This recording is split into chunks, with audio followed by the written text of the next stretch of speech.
बच्चों, dimensional analysis के सवालों का बेसिक फंडामेंटल सिर्फ एक बात होती है जो दिमाग में बैठ जानी चाहिए कि कभी भी किसी आदमी की हाइट लीटर में नहीं नापी जा सकती।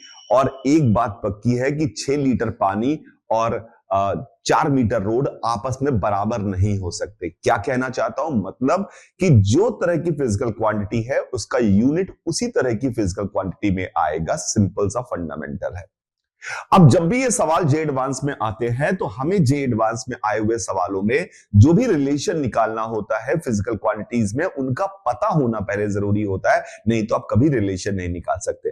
तो इस सवाल को देखते हैं। 2023 का सवाल है कि Young's modulus of elasticity Y. आपको पता होना चाहिए वाई क्या होता है, नहीं तो इस सवाल को आप वैसे भी नहीं छू पा रहे हैं। इसलिए ये सवाल बहुत अच्छे हैं कि ये फॉर्मूला टेस्ट कर लेते हैं आपका कि फॉर्मूले आपको आते हैं कि नहीं आते। Expressed in terms of 3 derived quantity, namely the gravitational constant G, Planck's constant H and speed of light C, ऐसे रिप्रेजेंट किया गया है। तो सबसे पहले आपको पता होने चाहिए कि ये सब होते क्या है। तो सबसे पहले यंग्स मॉडुलस की बात की जाए तो हमें पता है कि अगर मैं बेसिक फंडामेंटल लगाऊं तो स्ट्रेस बराबर Young's modulus delta L by L होता है। तो इस बात से आपको समझ में आना चाहिए कि डेल्टा L बाई L तो डायमेंशनलेस हो गए। यंग्स मॉडुलस का डायमेंशन फोर्स अपॉन एरिया होता है, और फोर्स का डायमेंशन अगर आप बात करें, फोर्स क्या होता है, फोर्स मास इनटू एक्सीलरेशन होता है, यानी फोर्स होता है mlt-2। फोर्स होता है mlt-2 और एरिया है आपका L स्क्वायर। तो इसका मतलब है सबसे पहले आपने लिख दिया कि यंग्स मॉडुलस की डायमेंशन जो हमारे पास आएगी वो आएगी ml-1t-2। ये यंग्स मॉडुलस की डायमेंशन हमारे पास है। ये पहली परिभाषा से हमने यंग्स मॉडुलस की डायमेंशन को समझ लिया। अब हमारे पास है universal gravitational constant G। Universal gravitational constant G, तो आपको पता है कि ग्रेविटेशनल फोर्स जो होता है वो होता है Gm1m2 by r square. Gm1m2 by r square. F हमें पहले से पता है mlt-2 है, तो ये इधर की तरफ जाएगा तो ये हो जाएगा ml3t-2, ये बराबर हो जाएगा आर स्क्वायर इधर गया तो ml3 हो गया, और Gmm हो गया। तो इससे हमें G की डायमेंशन भी मिल गई। तो G की डायमेंशन हमारे पास आ गई, यहां पर हमने लिख दिया that comes out m-1 L3t-2। ये हमारे पास G की डायमेंशन भी आ गई। अब हमारे पास अगली फिजिकल क्वांटिटी है H यानी प्लैंक्स कांस्टेंट।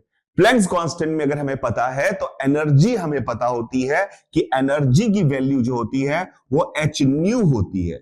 न्यू हमारे पास फ्रीक्वेंसी है, ई हमारे पास एनर्जी है। तो एनर्जी फ्रीक्वेंसी क्या होता है, फ्रीक्वेंसी होता है 1/टाइम होता है। तो इससे हमें मिल गया एनर्जी, हमें पता है ml2t-2 होता है, ml2t-2 होता है बराबर ht-1 हो गया। तो हमारे पास h की डायमेंशन भी हमारे पास आ गई। h की डायमेंशन हमारे पास कितनी आ गई, इट कम्स आउट ml2t-1। ये हमारे पास h की डायमेंशन आ गई, h की डायमेंशन आ गई। और अगर हम c की डायमेंशन की बात करें तो c की डायमेंशन तो हमें पता ही है, स्पीड ऑफ लाइट है, यानी कि इट इज lt-1। तो ये हमारे पास चारों फंडामेंटल चीजों की डायमेंशंस मिल गई जो हमें सॉल्व करनी थी। तो चारों फंडामेंटल चीजें जिनके बारे में, जिनका आपस में रिलेशन निकालना है, वो डायमेंशंस मिल गई। अब उनको इस रिलेशन से इक्वेट करके अल्फा बीटा गामा की वैल्यू निकालनी है। अल्फा बीटा गामा की वैल्यू निकालनी है, अल्फा बीटा गामा की वैल्यू निकालनी है। तो लेट्स ट्राई दिस कि अल्फा बीटा गामा की वैल्यू क्या क्या आएगी। तो अब मैं इस पार्ट को यहां से हटा रहा हूं ताकि हमारे पास लिखा हुआ पार्ट रहे हमारे पास। तो मैं इसको यहां से हटा देता हूं। अल्फा बीटा गामा हमारे पास निकालना है। तो अब हम यहां पे कंपेयर करने वाले हैं। अब हमें दिया हुआ है, मैं लिखूंगा नहीं पर यहीं से कार कर लेता हूं, y बराबर c की पावर अल्फा, h की पावर बीटा एंड g की पावर गामा है। ये हमारे पास दिया हुआ है, ये हमारे पास दिया हुआ है। अल्फा बीटा गामा में रिलेशन निकालना है, यहां पे अल्फा बीटा गामा में रिलेशन निकालना है। तो अब हमारे पास ये 3 क्वांटिटी जो हमारे पास यहां पे दी हुई है, इनसे अल्फा बीटा गामा में रिलेशन निकालना है। तो पहले मैं m की डायमेंशन कंपेयर करता हूं। तो m की डायमेंशन लेफ्ट साइड में यंग्स मॉडुलस है तो सिर्फ 1i, m की पावर 1 आ रही है, देखिएगा, अरे यंग्स मॉडुलस में m की पावर 1 आ रही है। अब यहां पे h की पावर गामा है, h की पावर बीटा है, तो यहां पर m की पावर बीटा आई, और g की पावर गामा है तो यहां पे माइनस गामा आई, तो 1 बराबर बीटा माइनस गामा हमारे पास पहला रिलेशन आ गया। 1 बराबर बीटा माइनस गामा हमारे पास पहला रिलेशन आ गया। जैसे ही 1 बराबर बीटा माइनस गामा हमारे पास रिलेशन आया, तो बीटा माइनस गामा यहां करूंगा, बीटा माइनस गामा यहां करूंगा, तो 1 माइनस माइनस 2 अगर मैं कर रहा हूं तो वह हमारे पास 3 आ रहा है। तो बीटा माइनस गामा की वैल्यू इसमें नहीं हो सकती 1 के बराबर। इसमें करूंगा बीटा माइनस गामा, यस इसमें आ जाएगा हमारे पास, इसमें आ जाएगा हमारे पास, और क्योंकि हमें तो आंसर निकालना है, क्योंकि सॉल्व करके टाइम बर्बाद कौन करेगा। यहां भी करूंगा बीटा माइनस 1 माइनस 2, तो ये भी 3 आ जाएगा। तो बीटा माइनस गामा यानी कि आंसर या तो ए होगा या तो बी होगा। यहां पर हम पहुंच गए पहली इक्वेशन से। बीटा माइनस गामा की वैल्यू 1 हो गई, तो बीटा गामा माइनस गामा की वैल्यू 1 हो गई, तो हमें मिल गया बीटा और गामा की वैल्यू, बीटा और गामा की वैल्यू मिल गई। अब अल्फा निकालना है, अल्फा निकालना है तो हम एल की डायमेंशन को मैच करा लेते हैं। अल्फा निकालना है तो एल की डायमेंशन को मैच करा लेते हैं।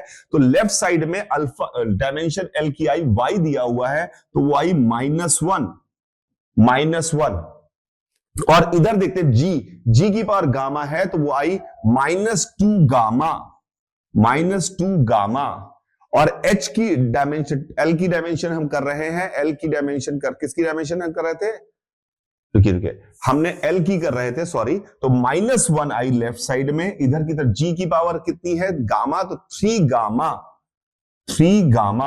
-1 बराबर 3 गामा, और h की डायमेंशन हमारे पास बीटा दी हुई है, तो h की डायमेंशन बीटा है, यानी कि +2 बीटा, 3 गामा +2 बीटा, और सी की डायमेंशन हमारे पास अल्फा दी हुई है, प्लस अल्फा। अब हमें मिल चुका है कि गामा की वैल्यू -2 है, तो हमारे पास आया -1 बराबर -6, -1 बराबर -6। बीटा की पावर हमारे पास -1 है, यानी कि -2 प्लस अल्फा, तो इससे हमारे पास अल्फा की वैल्यू आ गई +7। अल्फा की वैल्यू जैसे 7 आ गई, हमने कहा कि answer of this question is a, और हम ए को टिक करके आगे बढ़ गए। तो 2 चीजें सीखने को मिली। तो प्रॉब्लम सॉल्विंग अप्रोच है, पूरा सॉल्व करके टाइम बर्बाद करने की जरूरत नहीं है, कि 3 इक्वेशन 3 अननोन सॉल्व करने में आपको समय लग जाएगा। तो आप ऑप्शंस का फायदा उठाइए, जहां पर अगर ऑप्शन नहीं होते तो हमारे पास कोई और चारा नहीं होता, इसको हमें निकालना ही पड़ता, अल्फा बीटा गामा की वैल्यू सॉल्व करनी ही पड़ती, पर यहां ऑप्शन थे तो हमने उसका फायदा उठा लिया। पर एक लर्निंग है, सिंपल सी बात है, कि अगर आपको फॉर्मूले नहीं पता होंगे कि किससे कौन रिलेटेड है, तो आप सवाल को बिल्कुल सॉल्व नहीं कर सकते। अगले सवाल की तरफ बढ़ते हैं और देखते हैं उसमें हमें क्या लर्निंग आ रही है। यह सवाल जो है वो एरर का है, एरर कैलकुलेट करने का सवाल है, क्योंकि एरर भी एक इंपॉर्टेंट पार्ट है जिसपे हमें सवाल आ सकते हैं। मेजरमेंट में एरर्स आते ही आते हैं। Let's read this question carefully, कि ये क्वेश्चन क्या कहता है, इसको समझने की कोशिश करते हैं। In an experiment for determination of the focal length of a thin convex lens, the distance of the object from the lens is 10 plus minus 0.1.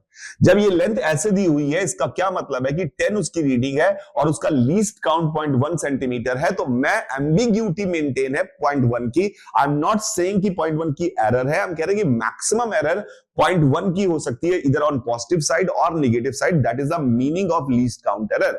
वो ये नहीं कहता कि इतनी एरर होती है, वो कहता है कि इतने की एरर हो सकती है, यानी 10 ना होकर इसका आंसर 9.9 से 10.1 के बीच में कुछ भी हो सकता है। मुझे माफ करो भैया, इसका मतलब ये है।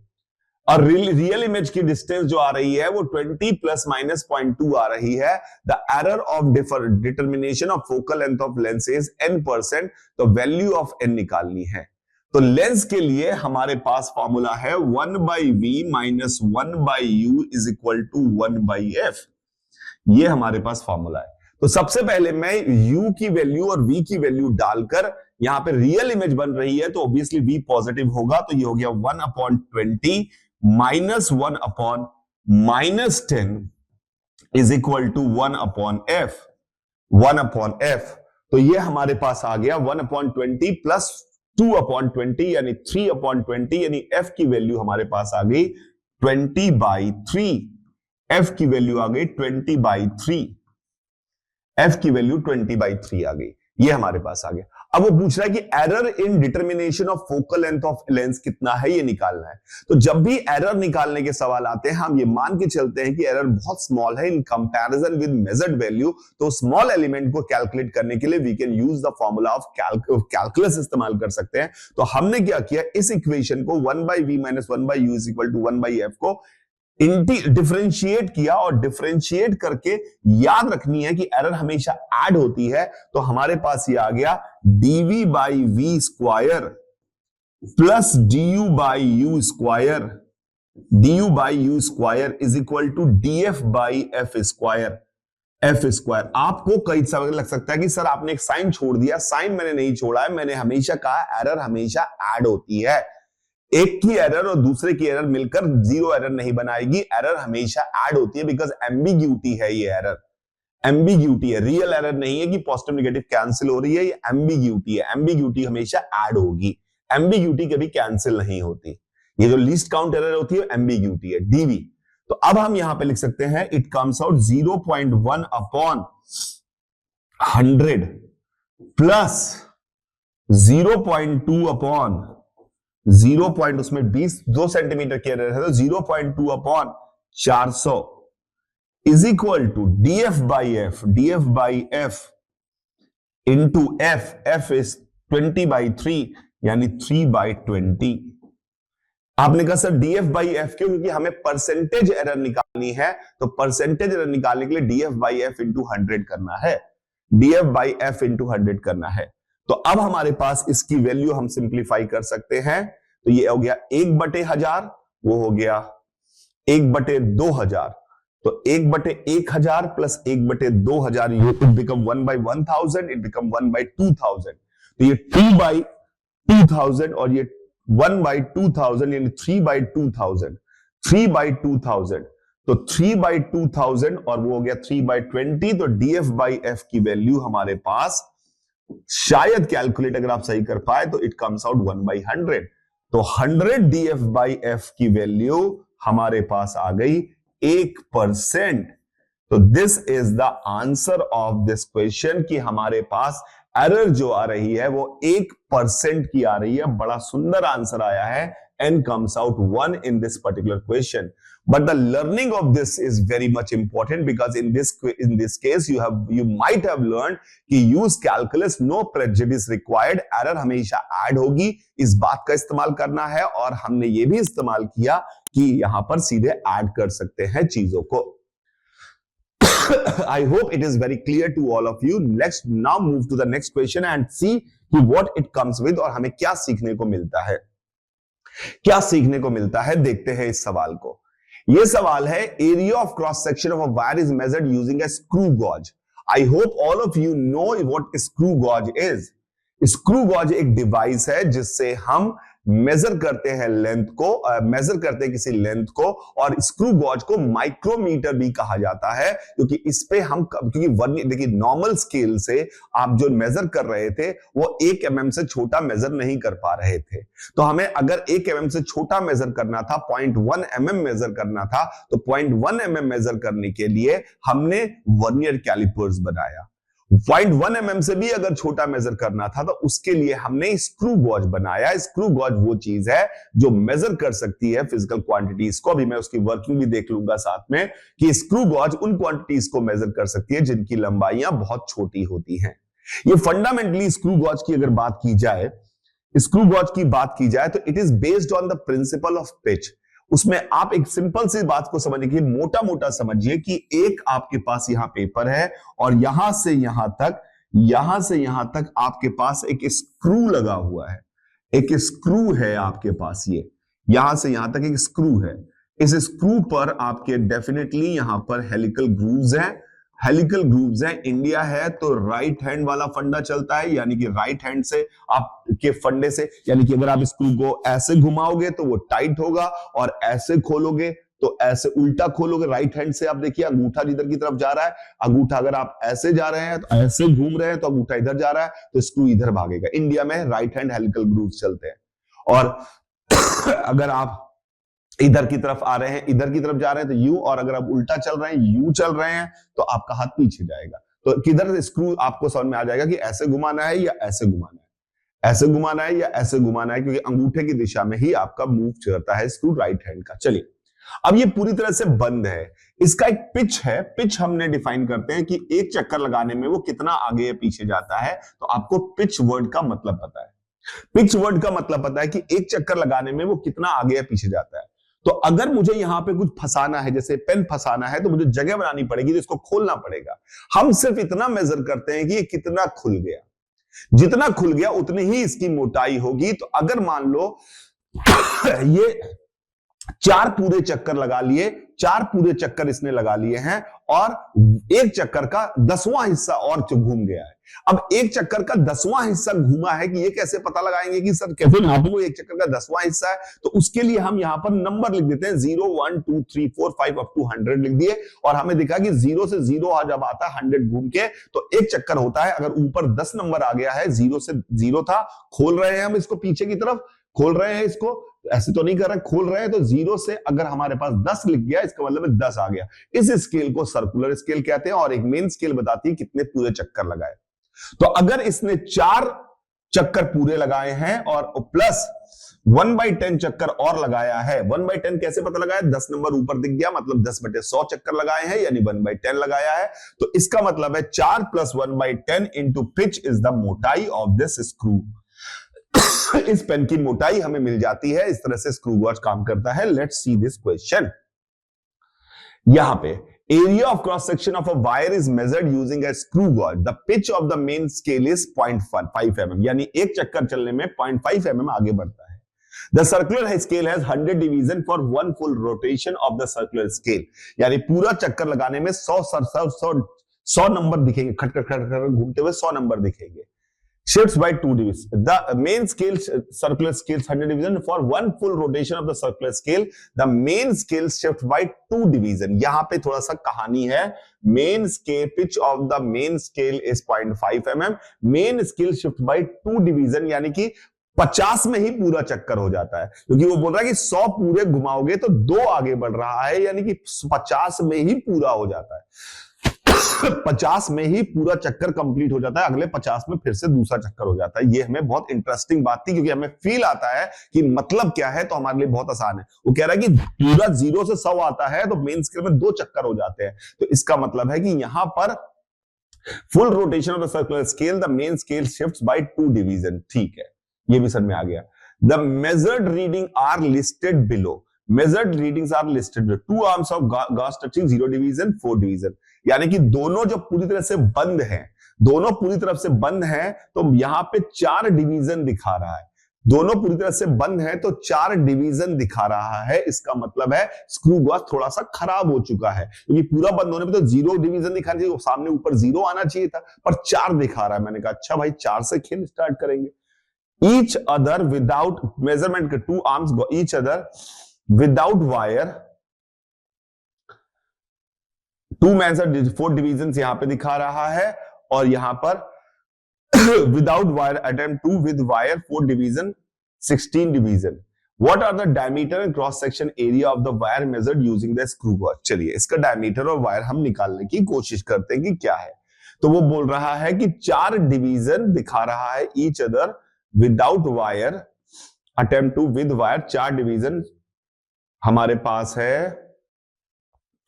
तो वो मेरे ख्याल से विद वायर ही होगा। 4 डिवीजन यहां पे दिखा रहा है, 20 डिवीजन यहां पे दिखा रहा है, 4 डिवीजन यहां पे, 20 डिवीजन यहां पे दिखा रहा है। सर्कुलर स्केल में 20 डिवीजन दिखा रहा है, without wire, with wire, wire के साथ, ये कुछ गलत लिखा हो, touching each other without wire.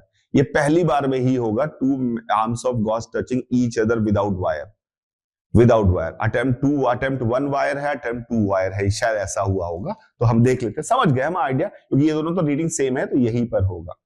तो 4 डिवीजन 20 डिवीजन दिखा रहा है, 4 डिवीजन वहां पर और 20 यहां पे दिखा रहा है। तो 4 डिवीजन का मतलब ये तो हो गया कि मेन स्केल में यानी कि 2 mm तो हो चुका है, 2 mm हो चुका है। 20 डिवीजन दिखा रहा है, 20 डिवीजन दिखा रहा है, यहां पर 20 डिवीजन दिखा रहा है। इसका मतलब यह हुआ कि वो 4 से 16 बढ़ा होगा, 4 से 16 बढ़ा होगा, 4 से 16 हुआ होगा। अगर 20 डिवीजन दिखा रहा है तो 4 से 16 आया होगा, 4 से 16 आया है। इसका मतलब यह है कि वो आपका कितने खाने घूमा है, 12 डिवीजन घूमा है, 12 डिवीजन घूमा है। तो अगर 12 डिवीजन घूम रहा है यहां पर, 12 डिवीजन घूम रहा है इसमें, तो 12 डिवीजन घूम रहा है, तो आपको पता है कि 100 डिवीजन जब घूमता है तो 1 mm बढ़ता है, तो 12 डिवीजन घूम रहा है तो 0.12 mm बढ़ेगा, 0.12 mm बढ़ेगा, यानी कि 0.12 mm आएगा, 0.12 mm आएगा। अगर मैं 20 डिवीजन लेके चल रहा हूं, 16 डिवीजन लेके चला था तो इतना, और अगर 16 डिवीजन सेकेंड अटेम्प्ट की बात की जाए तो उसके हिसाब से 16 डिवीजन के हिसाब से 0.12 है, और 20 डिवीजन की बात की जाए तो 0.16 mm है। तो अटेम्प्ट 1 अटेम्प्ट 2 का हमें एवरेज वैल्यू लेना पड़ेगा, तो इसका मतलब है 2.14 इसका लीस्ट का 2.14 है, 2.14 इसकी रीडिंग है। ये बात पक्की हो गई, क्योंकि 0.12 इस अटेम्प्ट, ये एक्चुअली इसके साथ गया होगा, ये अटेम्प्ट 1 वाला डायग्राम है, ये अटेम्प्ट 2 वाला है।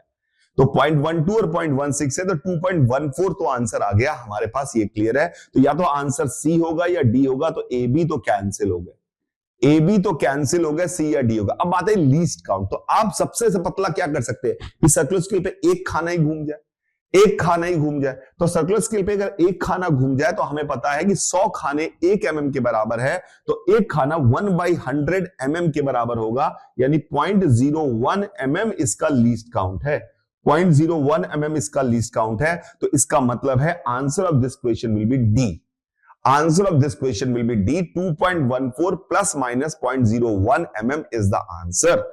फिर आप इसका एरिया निकाल सकते हैं पाई आर स्क्वायर करके, लेकिन याद रखिएगा एरिया में आपको सिर्फ 2 डिजिट यहां पर है डेसिमल के बाद, तो यहां पर भी 2 डिजिट ही होनी चाहिए। तो डायमीटर तो भाई साहब 2.14 प्लस माइनस 0.01 आ गया। It was a very good question to understand, because ऊपर की कहानी को सही से पढ़ना चाहिए। और 2 अटेम्प्ट थे, हम थोड़ा बीच में फंसे इसलिए, ये छपा नहीं है। ये पहला होगा 2 और विदाउट वायर, और ये अटेम्प्ट 1 होगा, ये अटेम्प्ट 2 होगा। तो हम यहाँ पे अटेम्प्ट 1 और अटेम्प्ट 2 के हिसाब से एवरेज वैल्यू लेते हैं। जब हम मल्टीपल एक्सपेरिमेंट्स करते हैं तो हम एवरेज मेथड इस्तेमाल करते हैं, तो उसके हिसाब से हमारा आंसर आ गया 0.14।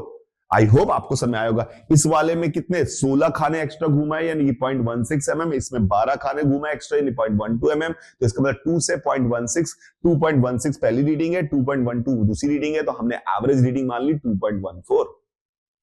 That would be the answer of this question. Let's move to the next question. ये बढ़िया सवाल है, देखते हैं कि क्या सवाल कहता है इस सवाल में।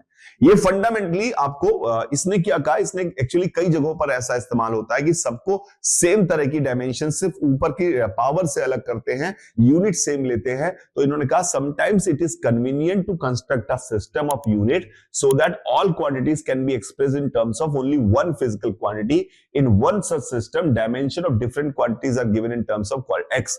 एक एक्स के टर्म में पोजीशन को एक्स की पावर अल्फा कह रहा है, स्पीड को एक्स की पावर बीटा कह रहा है, एक्सीलरेशन को एक्स की पावर पी कह रहा है, लीनियर मोमेंटम को एक्स की पावर क्यू कह रहा है, लिखना भूल गया, फोर्स को एक्स की पावर आर कह रहा है, फोर्स को एक्स की पावर आर कह रहा है, ये उसने कहा।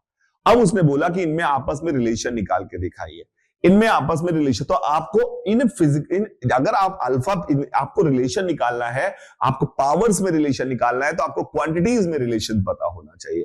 तो देखते हैं ऑप्शन में क्या क्या है। पहले ऑप्शन में अल्फा, पी और बीटा आ रहा है। अल्फा मतलब पोजीशन, स्पीड और एक्सेलरेशन आ रहा है। तो आपको क्या पोजीशन, स्पीड, एक्सेलरेशन का कोई रिलेशन याद आ रहा है? तो आपने कहा हां सर मुझे याद आ रहा है, यूनिफॉर्म एक्सेलरेटेड मोशन में v square can be written as 2as, v square can be written as 2as। तो मैंने कहा अगर ये डायमेंशनली सही है, इसका मतलब v स्क्वायर का मतलब हो गया उसकी पावर हो गई 2 बीटा, और 2 की तो कोई पावर नहीं है, a की पावर हो गई p और s की पावर हो गई अल्फा।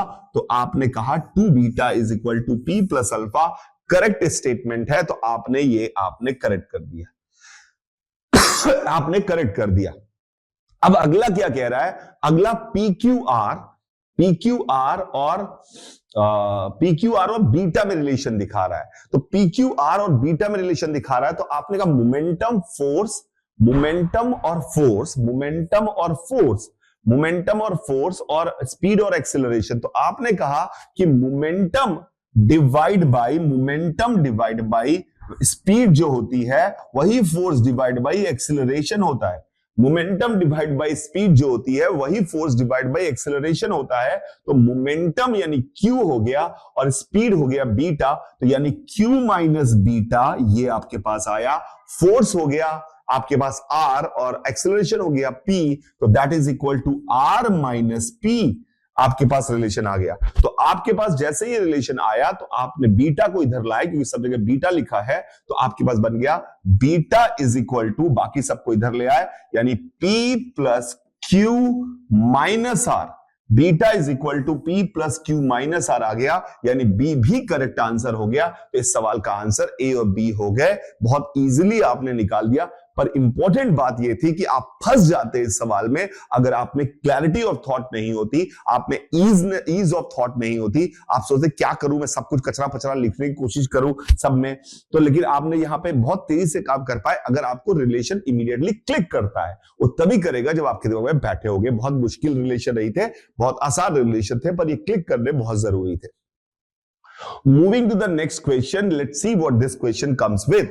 ये एरर का सवाल है। Let's read this question carefully. इस सवाल को अच्छे से पढ़ते हैं ताकि हमें यूनिट मेजरमेंट एरर समझ में आ जाए। एक ऑप्टिकल बेंच है, 1.5 मीटर लंबी, scale having 4 equal division in each centimetre.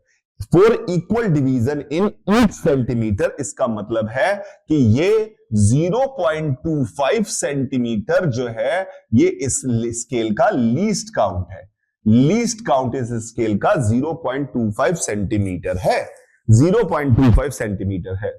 While measuring the focal length of a convex lens, the lens is kept at 75 centimetre mark. Lens को तो 75 सेंटीमीटर मार्क पे रखा गया ऑफ द स्केल, एग्जैक्टली 75 पे mark पे रखा गया, हमें कोई कंफ्यूजन नहीं है। Object pin is kept at 45 centimetre mark. Object pin को 45 सेंटीमीटर के मार्क पे रखा गया है।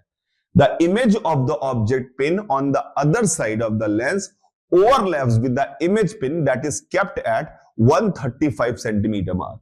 In this experiment, the percentage error in measurement of focal length.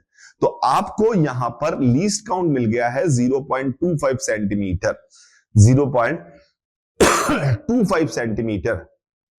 अब आप यहां पर क्योंकि आप यहां पर बोला गया है 0.25 सेंटीमीटर हमारे पास मिल गया है, तो हमारे पास लेंस का जो फॉर्मूला है आपका बिल्कुल वही सवाल है। 1/v minus 1/u is equal to 1/f is the first equation, and the second equation is dv by v square plus du by u square is equal to df by f square।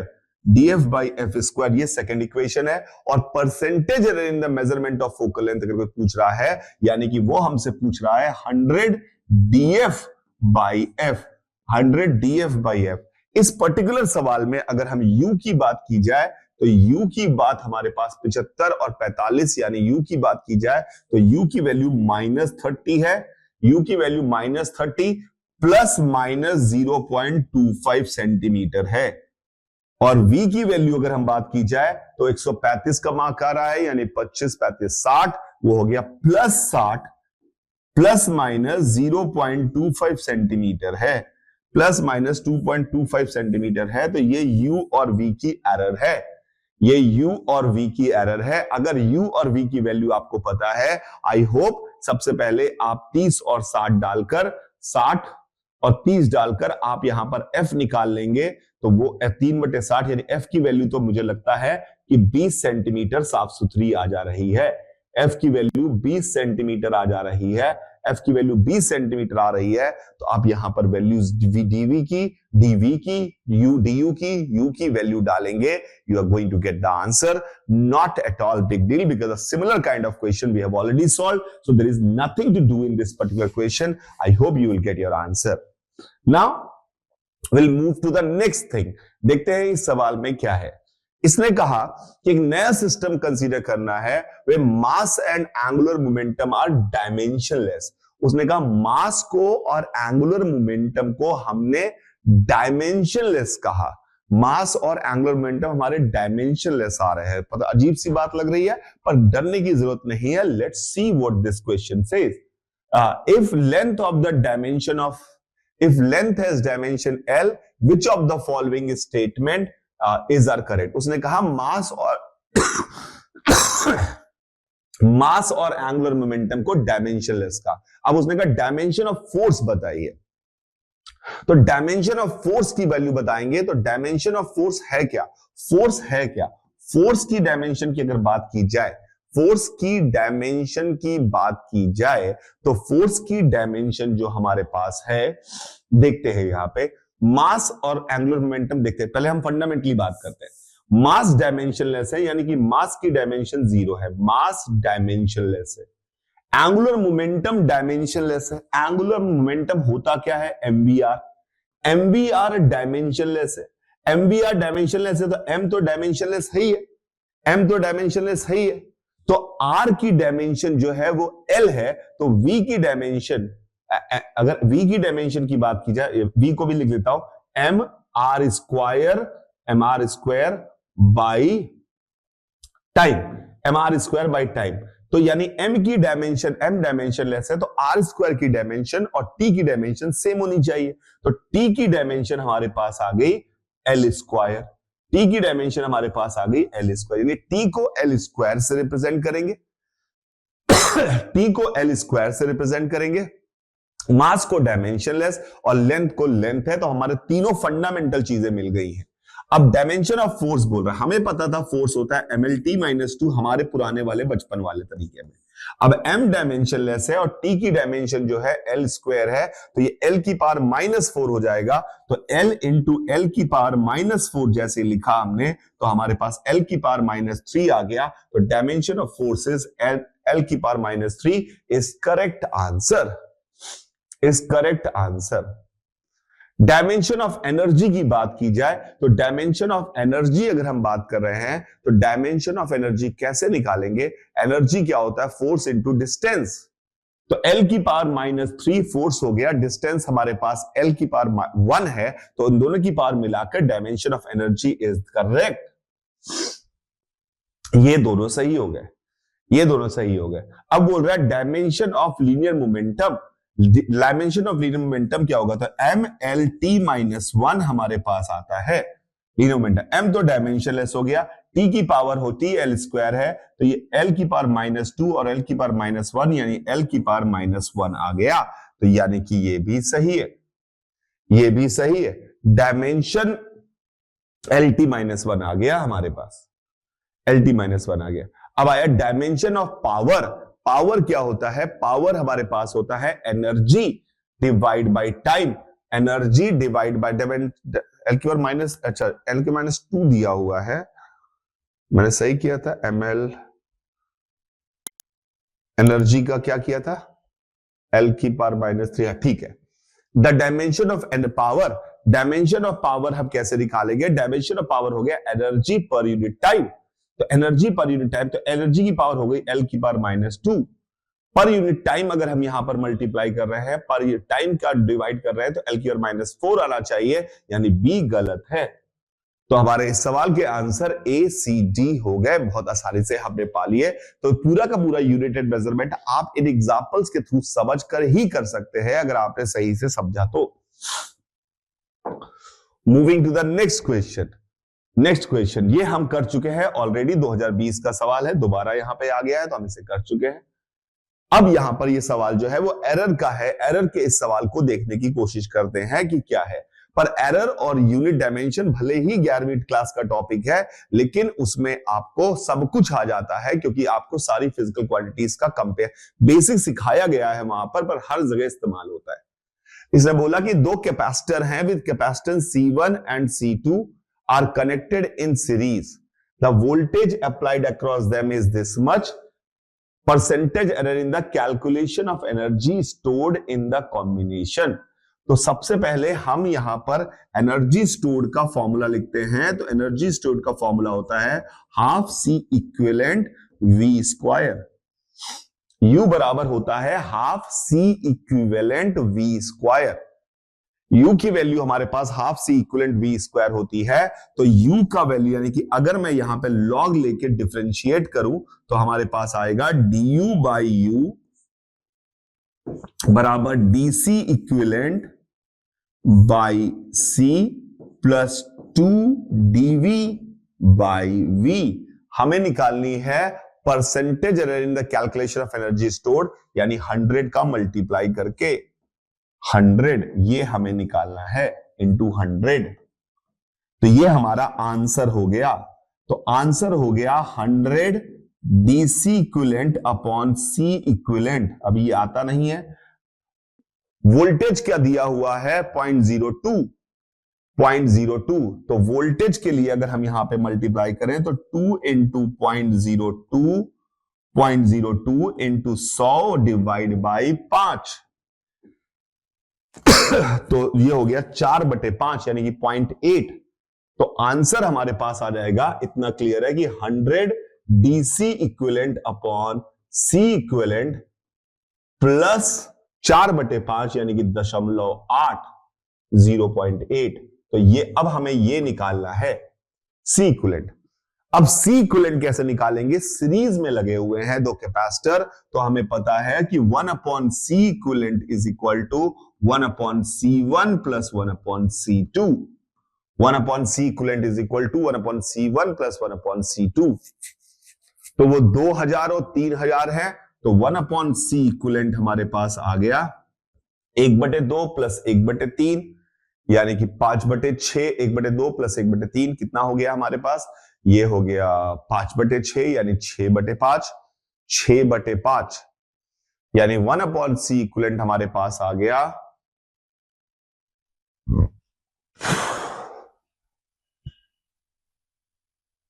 5/6000। तो इससे हमारे पास C equivalent हमारे पास आ गया 1200। C equivalent 1200 आ गया। C equivalent 1200 आ गया। अब हमारे पास हमें निकालना, लेकिन DC बाई है तो इस इक्वेशन को फिर से डिफरेंशिएट कर दिया। इस इक्वेशन को जब हम डिफरेंशिएट करेंगे तो हमारे पास आएगा DC by C equivalent square बराबर DC1 by C1 square plus DC2 by C2 square. C2 square तो हमने यहां पे इसकी वैल्यू लिखी, तो DCE बाई C इक्विवेलेंट हमारे पास आ गया DC1 यानी कि 10/10 यानी कि 1200। 12000 डिवाइड बाई 2000 यानी 4 इंटू 10⁶।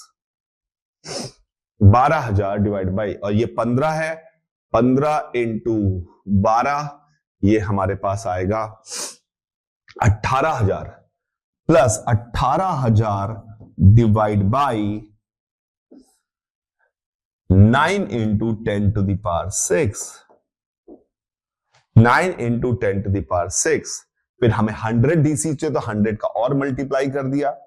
100 का और मल्टीप्लाई कर दिया तो ये हमारे पास 100 का मल्टीप्लाई जब हमने यहां पे किया तो यहां पे 2 0 और बढ़ गए, 2 0 और बढ़ गए। तो अगर आप यहां पे देखें तो 10⁶ है तो 5 0 ये कैंसिल, 5 0 ये कैंसिल, ये पावर खत्म। पावर खत्म। तो ये हमारे पास आया 3/10, ये हमारे पास आया 2/10 यानी 5/10 यानी कि 0.5, यानी हमारा आंसर हो गया 1.3%। 1.3%, 0.5 plus 0.8. I hope you got this concept. I was involved in this calculation, but at the time you were also looking at this. So this is how we can get the answer of this particular question. हम इस तरह से सवाल का answer निकाल पाए, पर calculation में छोटी मोटी गलतियां हो सकती हैं, तो केयरफुल रहिएगा। उसके अलावा कुछ भी बड़ी बात नहीं है, क्योंकि फंडामेंटली ये मशीनी प्रोसेस है, मैकेनिकल तरीके से काम करते जाएंगे। You are going to get the answer of each and every question. इसमें अब ये हमने पहले कर लिया है, ये सवाल दोबारा यहां पे लिख गया, ये भी हमने कर लिया है। ये सवाल को पढ़ने की कोशिश करते हैं कि what this question comes with. इसमें लिखा हुआ है कि एक स्टील वायर है, इस सवाल में एरर को भी देखेंगे क्या है। Steel wire of diameter 0.5 mm, एक स्टील वायर है, उसकी डायमीटर 0.5 mm है, यंग्स मॉडुलस उसका इतना दिया हुआ है। Carries a load of mass m, load mass m का उसके ऊपर कैरी करता है। The length of the wire with the load is 1 meter. With the load is 1 meter. Length of the wire with the load is 1 meter. A vernier scale with 10 division is attached to the end of the wire. एक vernier scale लगाया गया है जिसमें 10 division हैं। 10 division है, इसका मतलब है उसका लीस्ट काउंट जो होगा वो MSD divide by main scale division bye 10 होगा। With 10 division is attached to this, next to the steel wire, a reference wire of which a main scale of at least count 1 mm is attached. तो फिर इसमें और क्या क्या दिया हुआ है? इसमें दिया हुआ है कि next to the steel wire, a reference wire which main scale of least count 1 mm is attached. The 10 division of vernier scale correspond to 9 division of main scale. ये बिल्कुल सही है, ये least count लेने के लिए हमने पहले लिख रखा है। Initially the zero of vernier scale coincide with the zero of main scale. ठीक है। If the load on the steel wire is increased by 1.2 kg, vernier scale division which coincide with the main scale division. कौन सा division coincide करेगा इसके बारे में हमें बात करनी है। यानी जितना खिंचाव होगा उसमें उतना ही वो वर्नियर स्केल का डिवीजन आगे बढ़ रहा होगा और वो मैच करेगा। अगर मान लो nth डिवीजन मैच कर रहा है, nth डिवीजन मैच कर रहा है, तो इसका मतलब है उसमें जो डेल्टा L आएगा उसकी value n into least count के बराबर हो जाएगी। n इंटू लीस्ट काउंट के बराबर हो जाएगी। अब 1.2 kg डालने पे डेल्टा L कितना आ रहा है इसको चेक करने की कोशिश करते हैं। तो वो कैसे चेक कर सकते हैं हम? हमारे पास बहुत सिंपल सा तरीका है। पाई की वैल्यू इन्होंने कहा कि ये माननी है, तो हमें पता है कि 1.2 kg का लोड है, यानी कि 12 न्यूटन का हमारे पास वेट आ गया डिवाइड बाई, अगर हम उसका पाई r स्क्वायर करें तो ये हमारे पास स्ट्रेस आ गया, ये स्ट्रेस हमारे पास आ गया, और ये हमारे पास यंग्स मॉडुलस यानी y into delta L by L के बराबर होगा। ये हमारे पास इक्वेशन आ गई। अब इनकी वैल्यूज को डालते हैं हम कि क्या क्या वैल्यू है। तो अब हमारे पास 12 को 12 लिखा, पाई को वो बंदा कह रहा है 3.2 लिखिए। रेडियस अगर बात की जाए तो 0.25 mm है, यानी 25 इंटू 10 टू द पावर -3 है। तो इसका मतलब है आर स्क्वायर लिखेंगे तो वो 625 इंटू 10 टू द पावर -6 हो जाएगा ये हमारे पास। और यंग्स मॉडुलस की अगर हम बात करें तो यंग्स मॉडुलस हमें दिया हुआ 2 इंटू 10 टू द पावर 11, तो 2 इंटू 10 टू द पावर 11 यहां पर आ गया। ये हमारे पास 2 इंटू 10 टू द पावर 11 हमारे पास आ गया। L जो है लेंथ ऑफ अ वायर वो हमारे पास 1 मीटर है, into delta L divide by 1 metre हमारे पास इक्वेशन आ गई। तो ये इक्वेशन हमारे पास दे रखी है, जो हमने यहाँ पे साफ सुथरी सी इक्वेशन लिखी, ये हमारे पास है। तो इससे हम डेल्टा L निकालने की कोशिश करते हैं। इससे हम डेल्टा L निकालने की कोशिश करते हैं कि डेल्टा L कितना आ रहा है। लोड हमें दे रखा है, सारी चीजें हमें पता है, वैल्यूज डालेंगे टू गेट द आंसर। तो अब हम देखते हैं कि क्या आ रहा है हमारे पास। तो हमारे पास आ रहा है, ये हमारे पास 2 जो है ये कट जाएगा और ये 6 हो जाएगा, ये 6 हो जाएगा। तो हमारे पास आया डेल्टा L बराबर जो हमारे पास आ रहा है y delta L by L के वैल्यू। तो डेल्टा L बराबर हमारे पास आ रहा है 6 upon 3.2 into 625 into 10 to the power -6 है mm का स्क्वायर करके, और वो 10 बाई 11 है हमारे पास। तो इसका मतलब ये आ गया 10 to the power 5, 10 to the power 5 हमारे पास आ गया डेल्टा L की वैल्यू। डेल्टा L की वैल्यू हमारे पास 3.2 इंटू 6.25 625 इंटू 10 पावर 5 आ गई। ये डेल्टा L हमारे पास निकल के आ रहा है, ये डेल्टा L हमारे पास निकल के आ रहा है। इसको सॉल्व करते हैं कि डेल्टा L की वैल्यू कितनी आएगी coincide with the main scale. तो ये हमारे पास सॉल्व करने पर आ रही है, देखते हैं सॉल्व करके। तो ऊपर हमारे पास चला गया, देखते हैं 10 टू द पावर -5 आ गया। तो 625 है, 25 इंटू 25 यानी कि 100/4 लिखेंगे तो ये हमारे पास 10 to the power 25 into 4 into ऊपर 16 आ गया हमारे पास, 10 टू पावर 16 आ गया हमारे पास। और ये 16 जो है ये 3.2 से कैंसिल हुआ तो ये आया 0.2 आ गया हमारे पास। 0.2 जो है वो 6 से कैंसिल हुआ तो ये हमारे पास 0.30 आ गया हमारे पास। तो हमारे पास ये आ गया 30 इंटू 10 टू द पावर 9 के बराबर आ गया डेल्टा एल की वैल्यू। डेल्टा एल की वैल्यू हमारे पास 30 इंटू 10 टू द पावर 9 के बराबर आ रही है। अगर हमने कैलकुलेशन 10 टू पावर -9 के बराबर आ रही है 10 टू पावर 9 और 30 इंटू 10 टू पावर -9 यानी कि 3 इंटू 10 टू द पावर -8 आ रही है।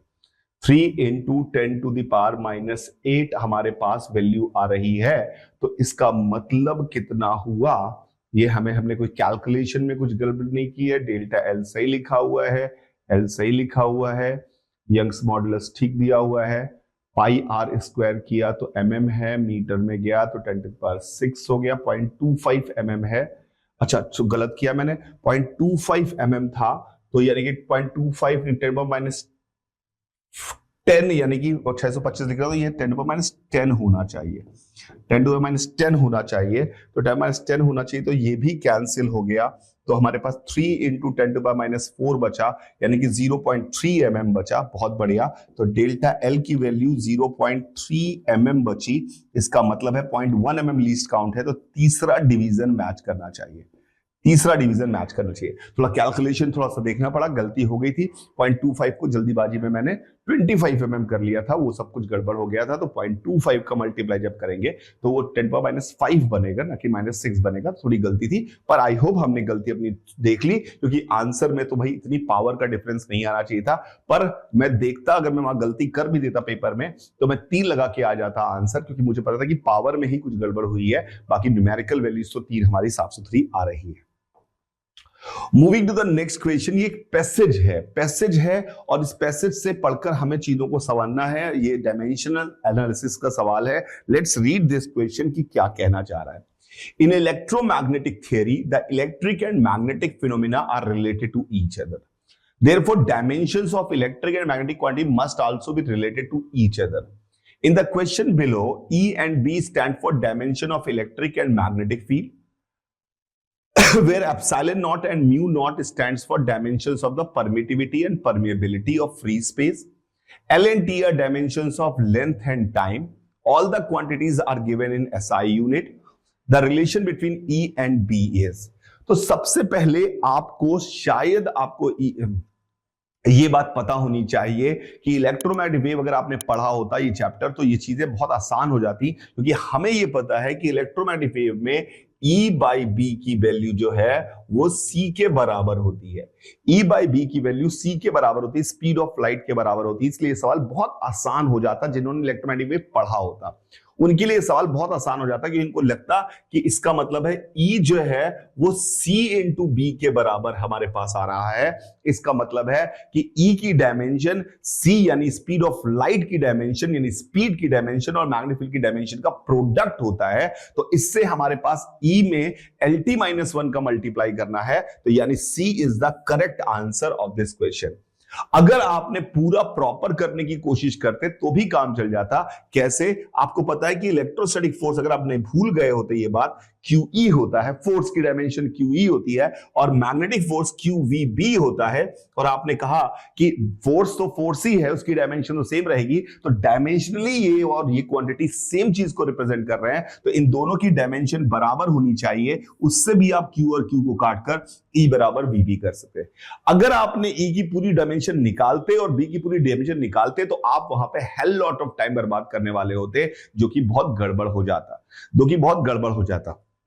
अब वो बोल रहा है कि एप्सिलॉन नॉट और म्यू नॉट की डायमेंशन में बताइए, तो आपको इसमें भी पता होना चाहिए कि स्पीड ऑफ लाइट जो है वो 1/√μ नॉट एप्सिलॉन नॉट के बराबर होती है।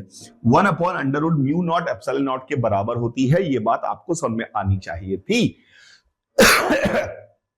अगर आपको ये बात समझ में आ गई होती तो आप समझ जाते कि कि म्यू नॉट एप्सिलॉन नॉट की डायमेंशन ये हमारे पास होती है, तो यानी इससे हमें समझ में आ गया कि सी स्क्वायर जो है उसकी डायमेंशन 1 अपॉन म्यू नॉट एप्सिलॉन नॉट की डायमेंशन के बराबर होती है।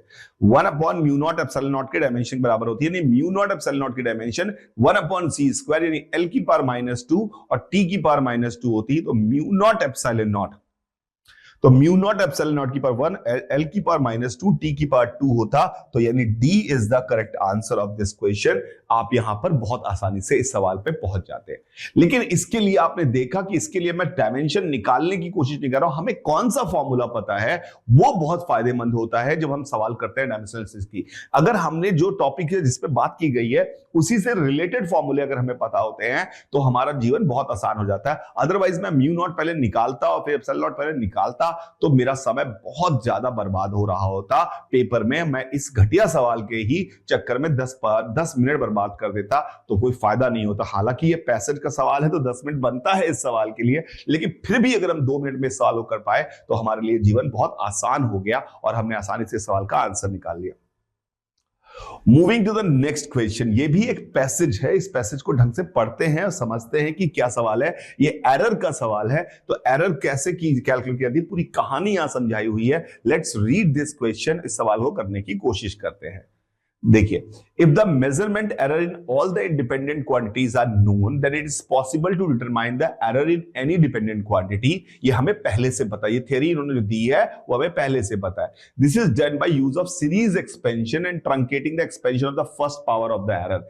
ये जो इन्होंने बोला कि truncating the first power of the error, ये एक्चुअली सीरीज एक्सपेंशन में जब जो चेंज की बात कर रहे हैं, ये जो चीज वो बोल रहे हैं ये एक्चुअली डेरिवेटिव ही है, ये उसका डेरिवेटिव ही है, उसी के बारे में बात की जा रही है। तो उन्होंने कहा फॉर द एग्जाम्पल z अगर x अपॉन y है तो z की वैल्यू हम निकालने के लिए x अपॉन y ये 1 plus minus delta x by x 1 plus minus delta y by y करके लिख सकते हैं।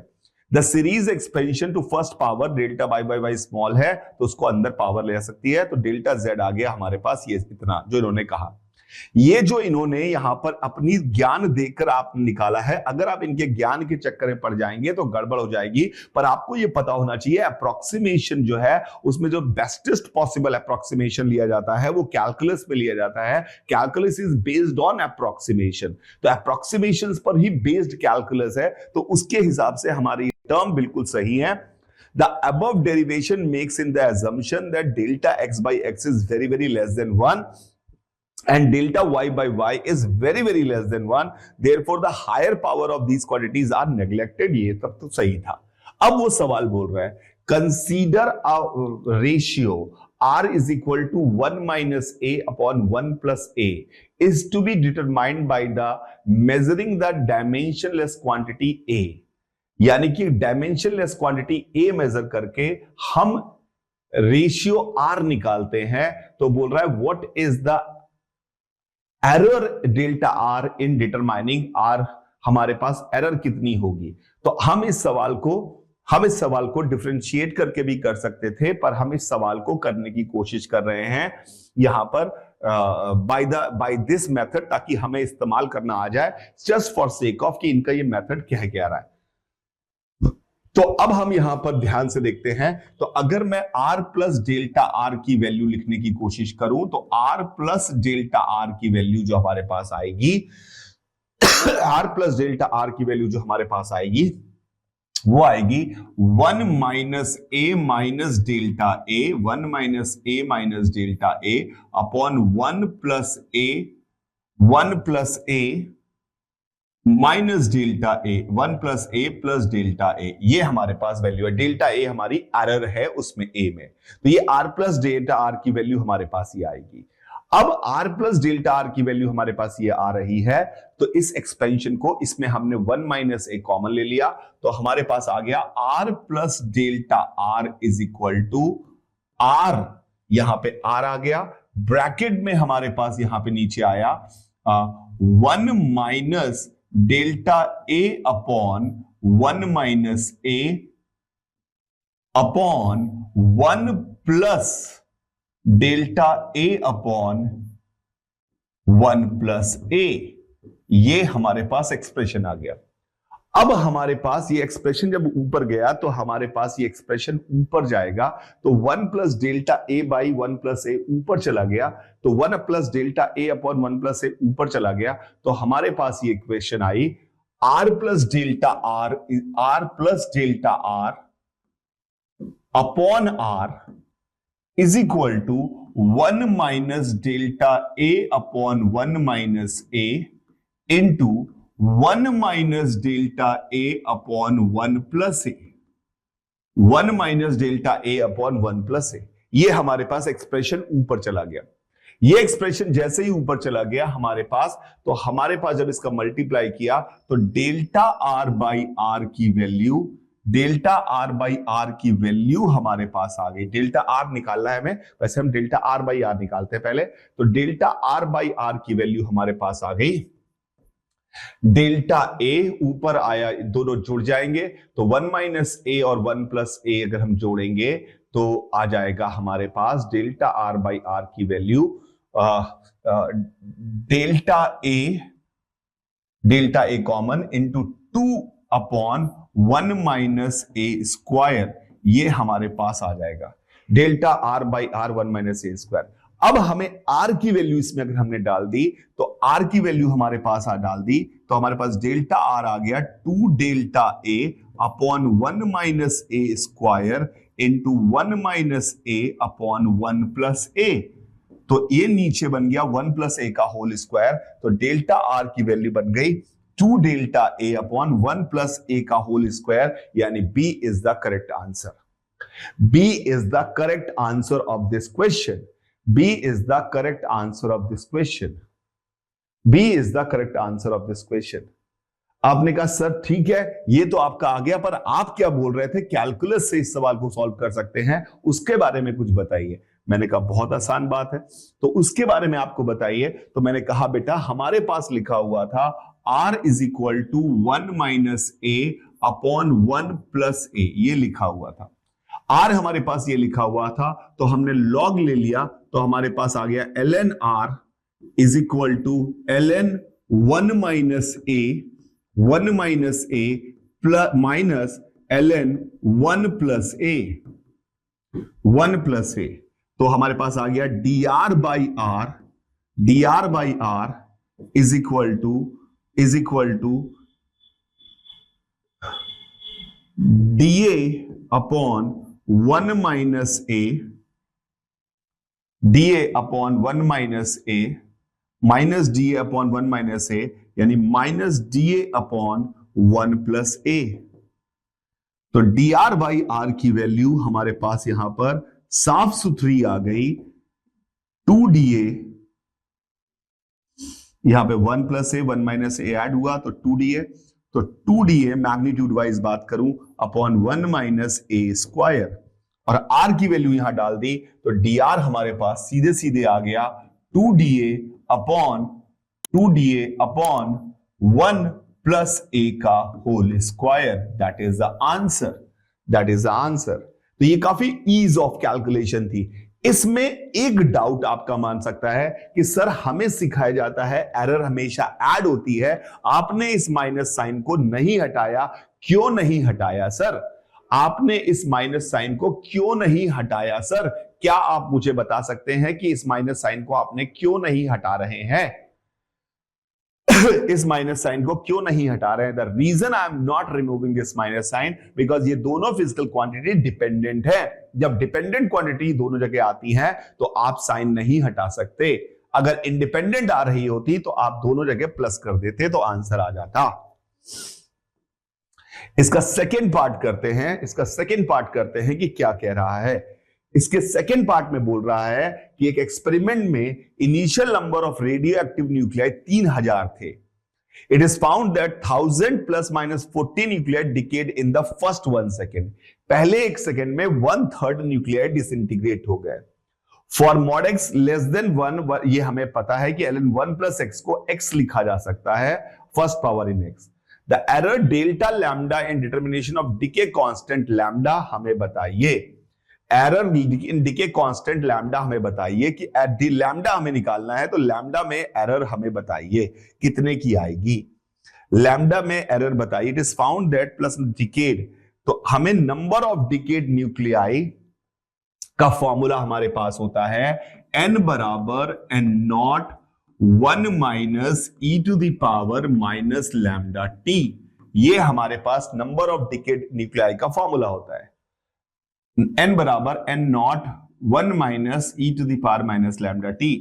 तो हमारे पास अगर मैं इसको डिफरेंशिएट करूं तो हमारे पास आ गया dn बराबर n नॉट का डेरिवेटिव 0, n नॉट ई की पावर माइनस लैम्डा टी है, तो उसका डेरिवेटिव निकालेंगे तो आएगा लैम्डा n नॉट ई की power minus lambda T D lambda, ये हमारे पास आ जाएगा ई की पावर माइनस लैम्डा टी। अगर हमने यहां पर इसका इंटीग्रेट डिफरेंशिएशन किया तो हमारे पास आ जाएगा ई की पावर टी लैम्डा, सॉरी ई की power minus lambda T time के उसके रिस्पेक्ट में किया है हमने, तो टी कांस्टेंट है तो टी बाहर आ जाएगा, लैम्डा वेरिएबल है, T N nought E to the power minus N lambda, क्योंकि ई की पावर लैम्डा टी का इंटीग्रेशन है, डिफरेंशिएशन है, तो लैम्डा वेरिएबल है, तो उसके आगे हमारे पास टी लैम्डा, तो ये हमारे पास आ गया।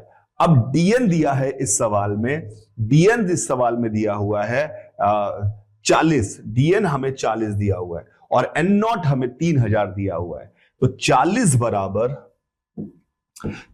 बराबर 1 इंटू एन नॉट की वैल्यू है 3000 इंटू ई की पावर माइनस लैम्डा टी, ये हमारे पास इंटू डी लैम्डा हो गया।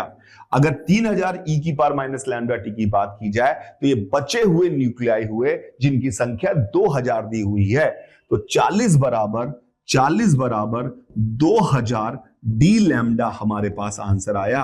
तो डी लैम्डा की वैल्यू हमारे पास आई 40 अपॉन 2000 यानी 4 अपॉन 200 यानी कि 1/50।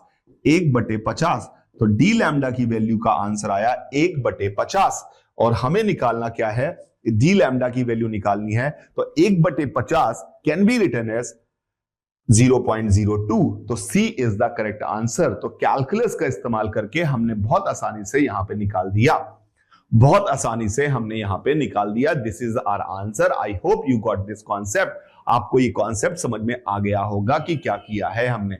So this is a way we solve these kind of questions. They are really good question in error and measurement, जो कि आपको आना ही चाहिए, बिना इसके सवाल सॉल्व नहीं हो पाएंगे। Moving to the next question, अगले सवाल को पढ़ते हैं कि 2017 का ये सवाल है, देखते हैं कि क्या है। एक आदमी है, वो depth of a well by measuring the time interval between dropping a stone and receiving the sound of impact from the bottom. एक आदमी ड्रॉप करता है स्टोन और नीचे साउंड आवाज जाती है, पहले पत्थर जाता है, पत्थर टकराता है, उससे आवाज ऊपर आती है, इस टाइम को वो मेजर करता है। The error in his measurement of time is given and he measures the depth of the wall to be L equal to 20 metre. तो डेप्थ क्या मेजर करता है, 20 मीटर मेजर करता है। Take the acceleration due to gravity को 10 लेना है, speed of sound को 300 मीटर पर सेकंड लेना है, डेल्टा L बाई L की वैल्यू हमें निकालनी है। तो पहले हमें डेल्टा L बाई L की वैल्यू निकालने के लिए हमें यह समझ में आना चाहिए कि टाइम लगा कितना होगा, ये बात समझ में आएगी तभी हम आंसर निकाल सकते हैं। तो पहले पत्थर जब नीचे गया होगा तो S बराबर हाफ GT स्क्वायर से उसने जो समय लिया होगा under root 2L by G, उसने समय लिया होगा under root 2L by G। फिर साउंड वहां से निकलकर ऊपर जा रहा होगा तो उसने लिया होगा L, उसने कैलकुलेट किया होगा तो उसके पास आएगा plus L by C, speed of light को C, स्पीड ऑफ साउंड को C बोल रहा हूं, ये हमारा टाइम मेजर्ड है, this is the equation we get, हमें यहां पर ये इक्वेशन मिल रही है, हमें यहां पर ये इक्वेशन सॉल्व होकर यहां पर ये इक्वेशन मिल रही है, T is equal to under root 2L by G plus L by C is equal to T। हम T मेजर करके L निकाल रहे हैं, तो पहले मैं चाहता हूं कि हम L की वैल्यू को T के टर्म में लिखने की कोशिश करें। एल की वैल्यू को टी के टर्म में लिखने की कोशिश करेंगे तो हमारे, वैसे हम इससे भी डिफरेंशिएट करके सीधे आंसर निकाल सकते हैं, तो चाहे तो हम ऐसे ही कर लेते हैं। चलिए ऐसे ही कर लेते हैं। इसको डिफरेंशिएट करते हैं, इसको डिफरेंशिएट करके हम आंसर निकालने की कोशिश करते हैं। तो अगर हम इसको डिफरेंशिएट करेंगे तो 2/g होता है 1/√5, 2/g होता है 1/√5, तो 1/√5 तो बाहर आ गया, 1/√5 तो बाहर आ गया। अब रूट एल का डेरिवेटिव अगर हम निकालेंगे, एल की पावर हाफ का डेरिवेटिव, तो एल की पावर हाफ का डेरिवेटिव में आएगा हाफ बाहर और dl अपॉन एल की पावर हाफ, ये हमारे पास आया एल की पावर हाफ, प्लस यहां पर हमारे पास सीधे सीधे dl अपॉन c आया और that is equal to dt आया। ये हमारे पास एक्सप्रेशन हमारे पास निकल के आ गया, ये हमारे पास एक्सप्रेशन निकल के आ गया। अब L हमारा 20 दे रखा है, तो 20 की पावर हाफ और 5 की पावर हाफ अगर हम करेंगे, यानी कि 100 की पावर हाफ यानी कि 10 आ जाएगा और ऊपर वो 20 है, तो ये हो गया dl upon 20 plus dl upon 300, dl upon 20 plus dl upon 300 is equal to dt, ये हमारे पास आ गया, ये हमारे पास इक्वेशन आ गई, dl अपॉन 20 और dl upon 300 is equal to dl upon dt। तो इससे हमारे पास लगभग dt की वैल्यू हमें 0.01 दे रखी है, 0.01 दे रखी है। तो dl upon 20 plus dl upon 300 में dl अपॉन 300 को छोड़ देता हूं मैं just for sake of calculation, तो हमारे पास dl की वैल्यू जो आ गई 20 dt आ गई। 20 dt का मतलब हो गया 20 dt का मतलब हो गया 20 इंटू 0.01 यानी कि 0.2, 20 dt का मतलब हो गया 0.2, तो dl की वैल्यू हमारे पास आ गई 0.2।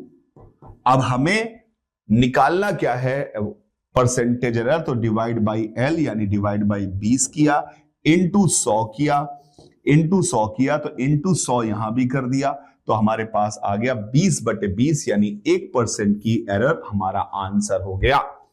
यहां पे कॉमन सेंस एक इस्तेमाल किया मैंने यहां पर, वैसे थियोरेटिकली क्या होता है कि जो अननोन क्वांटिटी होती है उसको एक तरफ इन टर्म्स ऑफ नोन क्वांटिटी लिखना चाहिए, पर मैंने कहा कि लेट्स सी, बाद में अगर मुझे लगेगा तो मैं मैनिपुलेशन देखूंगा, पर बाद में जो दूसरा वाला टर्म था dl/c वाला, that is very small in comparison with dl/20 वाला टर्म, तो मेरे लिए जीवन थोड़ा आसान हो गया। तो मैंने उस कॉमन सेंस का इस्तेमाल करके, रन टाइम पे उस कॉमन सेंस का इस्तेमाल करके उसको आंसर निकाला और मेरा साफ सुथरा आंसर 1% आ गया, क्योंकि इस एरर में भी एरर है पर इतनी बड़ी नहीं है, अप्रोक्सीमेटली इसने पूछा है, तो मेरा आंसर क्लोजेस्ट टू में तो बिल्कुल सही होगा। मजा आया होना चाहिए अगर आप थोड़ा सा भी फिजिक्स को समझते हैं और ये कॉमन सेंस को आप रिलीज करते हैं, तो you must be liking this. इस सवाल को अगर हम देखने की कोशिश करें तो इस सवाल में क्या हो रहा है, लेट्स सी। यहां पे क्या कह रहा है कि लेंथ स्केल बनाई गई है, depends on the permittivity of a dielectric material, Boltzmann constant KB, the absolute temperature, the number per unit volume n of the certain charge particle and the charge q carries by each of the particle. इन सब पे depend कर रहा है, इन सब पे depend कर रहा है। तो यहां पर एक चीज तो मेरे को क्लियर है, क्योंकि डायमेंशनल एक्सिस यहां पे वाट लगाने वाली है, थोड़ी सी मेहनत करें तो, क्योंकि यहां पर अगर मैं नंबर ऑफ पर यूनिट वॉल्यूम n ये दिया हुआ है, number per unit volume n यानी n की डायमेंशन जो है वो 1/L³ की डायमेंशन है, तो इससे ही क्लियर कट L की डायमेंशन जो आ जा रही है वो n की पावर -1/3 आ जा रही है, यानी L की डायमेंशन n की पावर ऑलरेडी -1/3 आ रही है। तो अगर यहां पर एक ऑप्शन ऐसा होता जो कि n की पावर -1/3 वाला होता, तो वो आंसर बिल्कुल सही होता, वो आंसर बिल्कुल सही होता। इसमें बाकी सारी फिजिकल क्वांटिटी की कोई जरूरत ही नहीं है, यहीं से हमारा काम चल जाता, क्योंकि यहां पर हमें क्लियर कट दिख रहा है L की पावर n की पावर 1-3 आ रहा है। तो ये एक पॉसिबल सॉल्यूशन है, पर अगर इसने कहा कि सारे कंट्रीब्यूट करने हैं, तो अब यहां पे केबीटी के बोल्ट्जमैन कांस्टेंट दे रखा है, हमें पता है केबीटी जो होता है 3/2 केबीटी, वो काइनेटिक एनर्जी होती है हर मॉलिक्यूल की, तो इसका मतलब केबीटी एनर्जी का यूनिट है।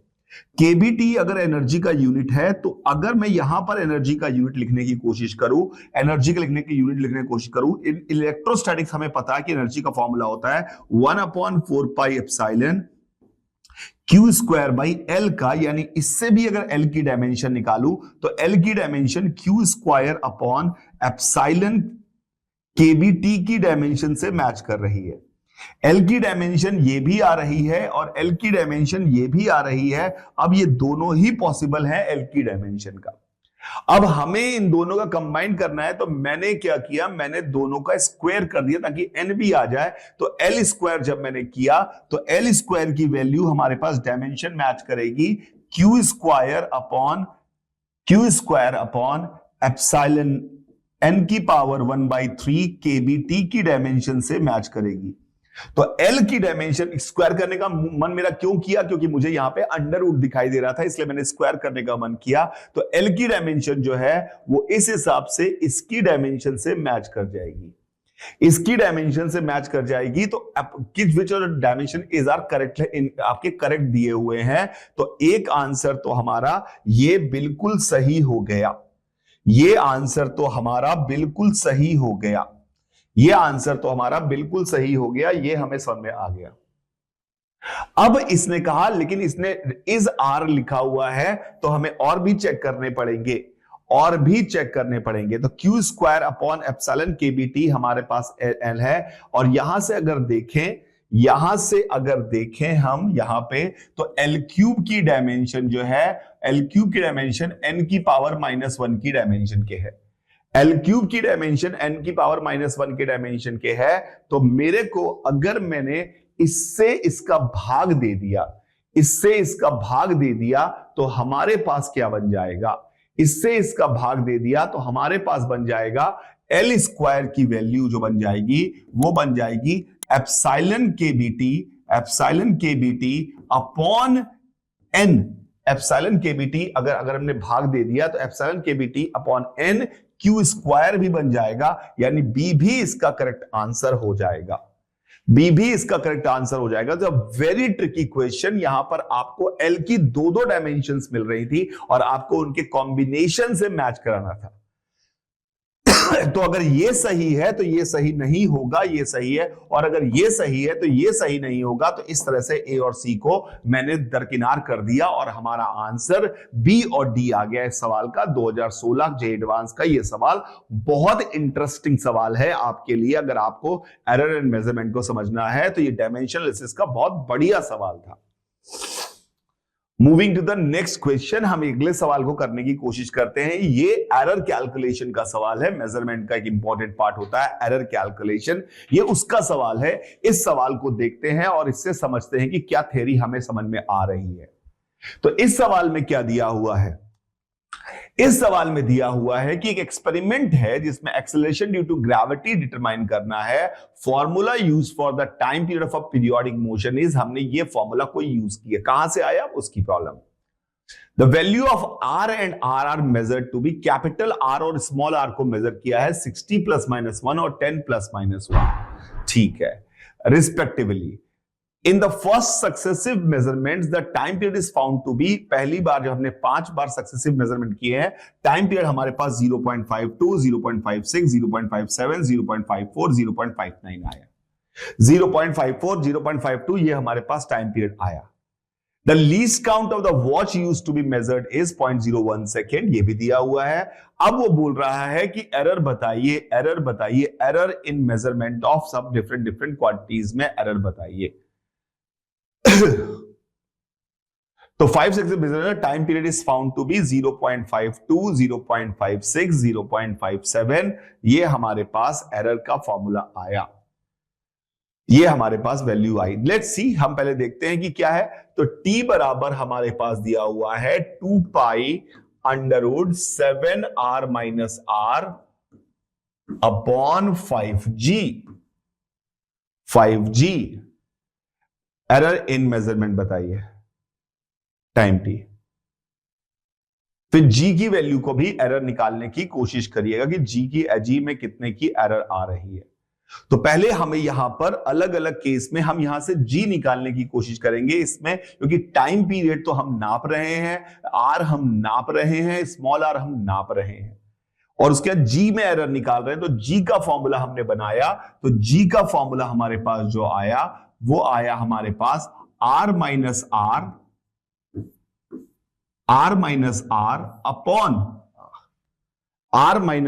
Upon T square into some constant, ये हमारे पास आया। तो डेल्टा जी बाई जी की वैल्यू अगर हम निकालने की कोशिश करें, डेल्टा जी बाई जी की निकालने की कोशिश करें, तो आएगी 2 डेल्टा टी बाई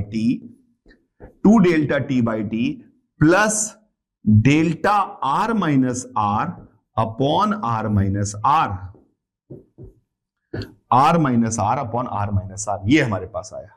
अब देखते हैं, सारी वैल्यूज कैलकुलेट करते हैं। Error in measurement of R is 10%, 10 plus minus 1 mm है, तो यस दिस इज करेक्ट। इसमें 10% की एरर है, तो ए तो सही हो गया बिना दिमाग लगाए। अब error in measurement of time निकालने की कोशिश करते हैं कि क्या आ गया। तो इस तरह जब हमारे पास डिफरेंट डेटा दिए होते हैं तो एरर कैसे निकालते हैं उसमें हम देखने की कोशिश करते हैं। एरर इन मेजरमेंट हम निकालने की कोशिश करते हैं, तो 0.52, 0.56, 0.57, 0.54, 0.59 है। तो अब हम यहां पर सबसे पहले हम टाइम क्या रिपोर्ट करेंगे उसको चेक करते हैं कि टाइम क्या रिपोर्ट करेंगे। तो टाइम हम एवरेज वैल्यू रिपोर्ट करते हैं, यानी कि हम इन सबको जोड़ेंगे तो 2 और 6 8, 8 7 15, 15 4 19, 19 9 28, 28 हमारे पास आया, 28 और हमारे पास डेटा है 5, तो लगभग 28/5 की वैल्यू हमारे पास जो आ रही है 28/5, यानी कि लगभग हो गया ये हमारे पास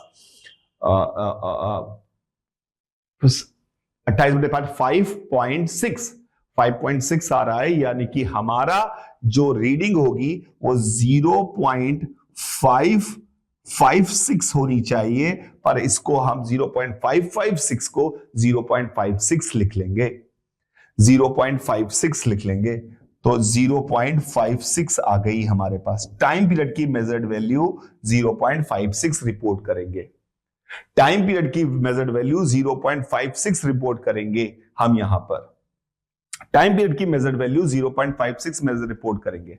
अब हम इसमें एरर कैसे निकालते हैं? एरर हम निकालते हैं, हर डेटा में जो एरर आई है उनका एवरेज निकालेंगे, तो एरर इन टाइम आएगा, एरर इन टाइम आएगा। तो इससे जब हमने किया तो 0.04 आया, इससे 0 आया, इससे 0.01 आया, इससे 0.02 आया, इससे 0.03 आया, 0.03 आया। तो हमारे पास 4 1 5 5 2 7 3 10, यानी कि हमारे पास जो एरर आई वो आई 0.02 की एरर आई। एवरेज एरर अगर हम निकालें तो 0.02 की एवरेज एरर आई है, 0.02 की एवरेज, 4 1 5 2 7 3 10, हाँ 0.02 की एवरेज एरर आई है। तो 0.02 की एवरेज एरर हमारे पास आई है और वैल्यू हमने 0.56 मेजर की है, वैल्यू हमने 0.56 मेजर की है। तो परसेंटेज एरर की बात की जाए तो 200/56 is the percentage error, 200/56 is the percentage error. तो परसेंटेज एरर 200/56 की आ रही है, जिसकी वैल्यू लगभग 3.75 के आसपास होगी, जिसकी वैल्यू 100/28 यानी कि 50/14, 50/14 यानी कि 3, और फिर 8 आया, तो 8 आया हमारे पास, 50/14, 50/14 तो यानी 42, 50/14 यहां लिख देता हूं, यानी कि 25/7, 25/7, 25/7 करेंगे तो ये लगभग 21 या 3.75 के आसपास आएगी। तो error in measurement of time is 3.75%। अब वो बोल रहा है value of error in determining the G, तो जी के लिए हमने यहां पे सब लिख रखा था, तो ए और बी हमारे करेक्ट आंसर हो गया। सी सिर्फ चेक करना है, डी को चेक करने की कोशिश कर रहे हैं। तो delta G by G is equal to 2 delta T by T plus delta R minus R is equal to this. तो हमारे पास 2 डेल्टा टी बाई टी की वैल्यू हो गई 7.5%, नहीं 7.5%। डेल्टा आर माइनस आर की वैल्यू अगर हम बात करें तो ये हमारे पास आ गया 1 mm और 1 mm 2 mm 2/50 तो ये 3.75 प्लस 2/50 इंटू 100 यानी कि 4, तो लगभग 11.5% आ रहा है। तो वही 11% दिया होगा क्योंकि वो भी 3.5 ही आ रहा था, तो ये लगभग सही हो गया। तो these are the answers of this particular question, जो सही है। वैसे इसमें थोड़ी सी आंसर में भी एरर है। एक तो एरर ये है कि हमने लीस्ट काउंट वाली बात को छोड़ दिया था, पर लीस्ट काउंट वाली बात को छोड़ना बनता है क्योंकि करस्पॉन्डिंग एरर जो आ रही है वो थोड़ी ज्यादा आ रही है, जो एवरेज एरर की वैल्यू आ रही है, absolute value of average error. So this is how we calculated this value, and this is a very nice question. Let's move to the next question, which is based on vernier calipers. Vernier calipers एकदम simple सा instrument है जिसको समझ में आपको आना चाहिए कि क्या हो रहा है। There are two vernier calipers, both of which have 1 centimeter divided into 10 equal division on the main scale. The vernier scale of one of the calipers is C1 and has 10 equal divisions corresponding to 9 main scale. The vernier scale of the other scale is 10 equal divisions that correspond to 11 main scale division. The reading of the two calipers shown in the figure, the measured values निकालनी है। अगर आप यहां पर measured value देखें, यानी अगर आप यहां पर सवाल में समझने की कोशिश करें तो आपको सवाल में समझ में यह आना चाहिए कि आपका इंस्ट्रूमेंट जो है वो यहां से लेकर ये ऐसे कोई चीज रखी हुई है जिसको आप नाप रहे हैं इस सवाल में। सिमिलरली इस सवाल में भी आपकी चीज यहां से यहां तक ऐसे रखी हुई है, इसको नाप रहे हैं, इसकी वैल्यू को आप नापने की कोशिश कर रहे हैं।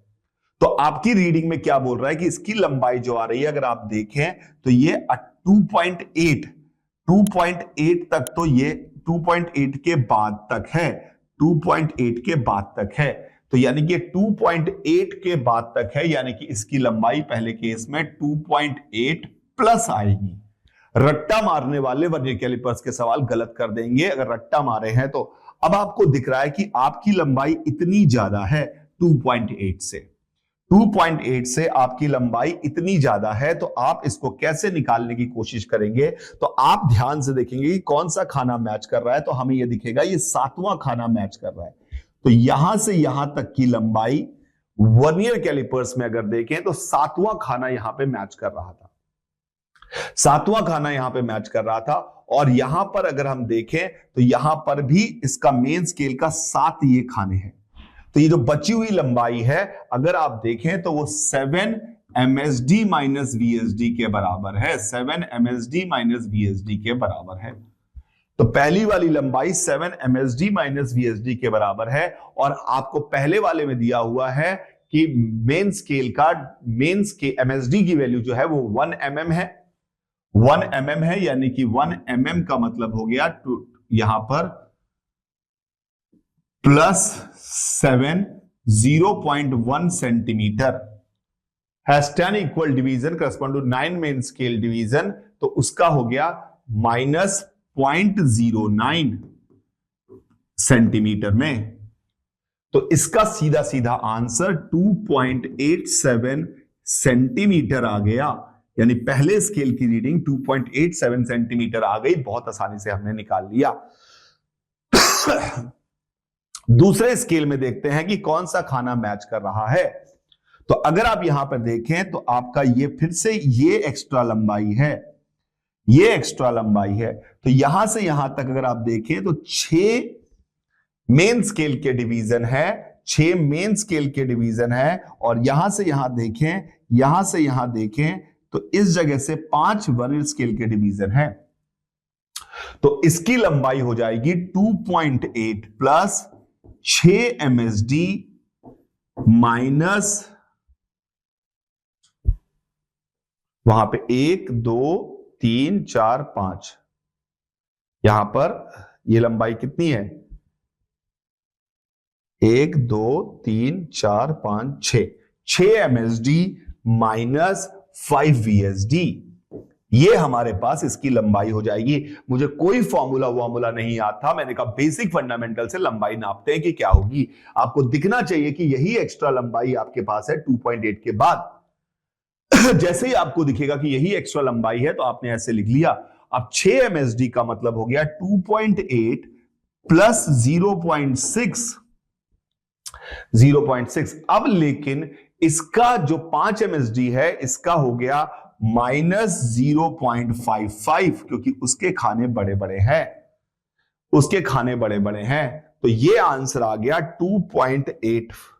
यहां पर उसका खाने 2.865 BSD, 11 डिवीजन है तो 5 BSD। 1 2, अगर मैं सही माप रहा हूं तो पांचवा खाना ही मैच कर रहा है, पांचवा खाना ही मैच कर रहा है, इसका पांचवा खाना ही मैच कर रहा है।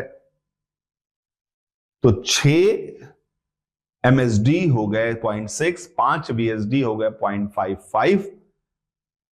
0.55, क्योंकि 11 मेन स्केल डिवीजन के बराबर है तो 0.11 है, तो 2.85 आंसर आना चाहिए जो हमने कैलकुलेशन की है। तो we are going two tick, हम यहां पर सी ऑप्शन को टिक करने वाले हैं क्योंकि वो 2.85 के आसपास आ रहा है। तो शायद हमने थोड़ा सा गलत वैल्यू देखी होगी इसलिए ऐसा हो रहा है, पर मुझे तो दिख रहा है कि यही खाना मैच कर रहा है। तो C2 भी सही है, C1 भी सही है, तो this would be our answer of this particular question. I hope you got this concept. अगला सवाल कह रहा है कि in terms of potential difference V, आप पोटेंशियल डिफरेंस जो V है, इलेक्ट्रिक करंट I है, परमिटिविटी एप्सिलॉन नॉट है, परमिएबिलिटी म्यू नॉट है, स्पीड ऑफ लाइट C है, the dimensionally correct equations are, इसमें इज और आर लिखा हुआ है। डायमेंशनली करेक्ट इक्वेशंस आर कौन कौन सी हैं हमारे पास, यहां पर कौन कौन सी इक्वेशन हमारे पास है, कौन कौन सी इक्वेशन, पोटेंशियल डिफरेंस V है, करंट I है, epsilon naught mu naught speed of light है, epsilon naught mu naught speed of light है। तो हमें एक रिलेशन तो पता है कि 1/√μ नॉट एप्सिलॉन नॉट जो है वो C के बराबर होता है, ये रिलेशन हमें पता है। 1/μ एप्सिलॉन नॉट C के बराबर होता है, ये हमें पता है, पहली बात हमें पता है, ठीक है, ये हमें पता है। और हमें क्या क्या रिलेशंस पता है, ये एक रिलेशन हमें पता है। अब इसमें देखा जाए तो I और V अलग अलग आ रहे हैं, I और V, तो V बाई I की डायमेंशन की बात करते हैं, तो V बाई I की डायमेंशन की बात करते हैं, तो V बाई I की जो डायमेंशन हमारे पास है V बाई I की जो डायमेंशन हमारे पास है वो हो गया रेजिस्टेंस R हो गया, रेजिस्टेंस R हो गया। V और I की डायमेंशन के टर्म में ही हमें बार बार देखो, अगर आप एक्सप्रेशन देखें तो हर बार V बाई I की डायमेंशन है रेजिस्टेंस R, ये हमें मिल गया, रेजिस्टेंस R की डायमेंशन हो गई, पक्का। अब रेजिस्टेंस की डायमेंशन क्या होती है, रेजिस्टेंस की डायमेंशन की अगर हम बात करें तो रेजिस्टेंस की डायमेंशन पे हमें वापस जाना पड़ेगा। तो अब हमें यह पूरा सॉल्व करना पड़ रहा है क्योंकि हमें एक ऐसा रिलेशन इमीडिएटली नहीं दिख रहा है जो हमारे जीवन को बहुत आसान बना दे, क्योंकि mu naught by epsilon not कहीं आ नहीं रहा है, तो ये तो हो नहीं सकता। अच्छा, C तो गलत हो गया बिकॉज इसने लिखा है म्यू नॉट I बराबर म्यू नॉट V, शायद एप्सिलॉन नॉट V लिखा होगा, पता नहीं, देखते हैं, पर ये ऐसे लिखा हुआ है, वो तो गलत हो गया। अब रेजिस्टेंस R की डायमेंशन हमें निकालनी है, रेजिस्टेंस R की डायमेंशन अगर हम अब फंडामेंटली हमें सॉल्व करना पड़ेगा, फंडामेंटली हमें सॉल्व करना पड़ेगा। तो हम करने की कोशिश करते हैं। मुझे पहले लगा कि जितना कम से कम हम कर पाए उतना बढ़िया, तो mu naught upon epsilon not एक जगह आ रहा है, तो हमारे पास देखते हैं हमें क्या क्या चीजें पता है। तो हमें ये पता है कि mu naught I1 I2 upon 2 पाई R की वैल्यू एप्सिलॉन हमारे पास दिया हुआ है, mu naught I1 I2 upon 2 पाई R, ये हमारा फोर्स पर यूनिट लेंथ होता है। Mu naught I1 I2 upon 2 पाई r force per unit length होता है। Force mu naught I1 I2 upon, एक फॉर्मूला पता है हमें, तो यानी म्यू नॉट I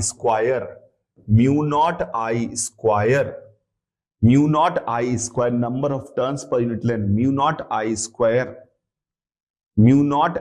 स्क्वायर की वैल्यू फोर्स होती है। म्यू नॉट I स्क्वायर की वैल्यू फोर्स होती है। पहले हमें एक बात समझ में आई, म्यू नॉट I स्क्वायर की वैल्यू फोर्स होती है। एक बात तो पक्का है कि म्यू नॉट I स्क्वायर की वैल्यू फोर्स होती है, ये बात समझ में आई। म्यू नॉट I स्क्वायर की वैल्यू फोर्स होती है, एक हमेशा समझ में आया। अब हमने कहा, अब हमें पता है हाफ CV स्क्वायर यानी half A epsilon not by D into V square energy होता है। एनर्जी A की डायमेंशन पर यूनिट पर मीटर स्क्वायर है, D की डायमेंशन जो है पर लेंथ है, तो ये हो गया मीटर, तो यानी इधर मीटर चला जाएगा तो मिल गया एप्सिलॉन नॉट V स्क्वायर की डायमेंशन भी एनर्जी पर यूनिट लेंथ यानी फोर्स होती है। यानी एक और बात मिल गई कि एप्सिलॉन नॉट V स्क्वायर की डायमेंशन भी फोर्स की डायमेंशन होती है। Epsilon naught mu nought I square की डायमेंशन फोर्स की होती है, एप्सिलॉन नॉट V स्क्वायर की डायमेंशन फोर्स की होती है। तो A तो एकदम करेक्ट हो गया, ये हमें समझ में आ गया। ये हमें समझ में आ गया कि इसकी दोनों की डायमेंशन सेम थी, तो ये एक रिलेशन हमें मिल गया, mu nought I square is equal to V। तो अब इसी से सब कुछ करेंगे, तो इससे हमारे पास I की वैल्यू आ गई epsilon nought upon mu nought into V का अंडरवुड, और हमें पता है 1 अपॉन म्यू नॉट की वैल्यू को रूट एप्सिलॉन नॉट C लिख सकते हैं। तो 1 अपॉन रूट म्यू नॉट को रूट एप्सिलॉन नॉट C लिखा, तो हमारे पास आ गया I बराबर root epsilon nought into C into V, यानी I की दूसरा आंसर आ गया एप्सिलॉन नॉट CV। I का दूसरा आंसर आ गया एप्सिलॉन नॉट CV, तो ये भी सही हो गया, ये भी सही हो गया हमारे पास। I की वैल्यू एप्सिलॉन नॉट CV के बराबर हो गई, अब C को अगर हमने 1 अपॉन mu not epsilon not square लिखा, C को अगर हमें C यहां पर ये यानी कि A सही हो गया, C सही हो गया, अब D चेक करना है, बस D चेक करना है। तो I हमारे पास एप्सिलॉन नॉट C I आ गया, तो I इंटू C करेंगे, तो I इंटू C की वैल्यू जो हो जाएगी वो हमारे पास इससे epsilon nought C square V हो जाएगी, IC की वैल्यू, और C स्क्वायर को हम लिख सकते हैं 1 अपॉन म्यू नॉट एप्सिलॉन नॉट। तो म्यू नॉट IC की वैल्यू हमारे पास सिर्फ V के बराबर आएगी, तो यानी ये गलत हो गया।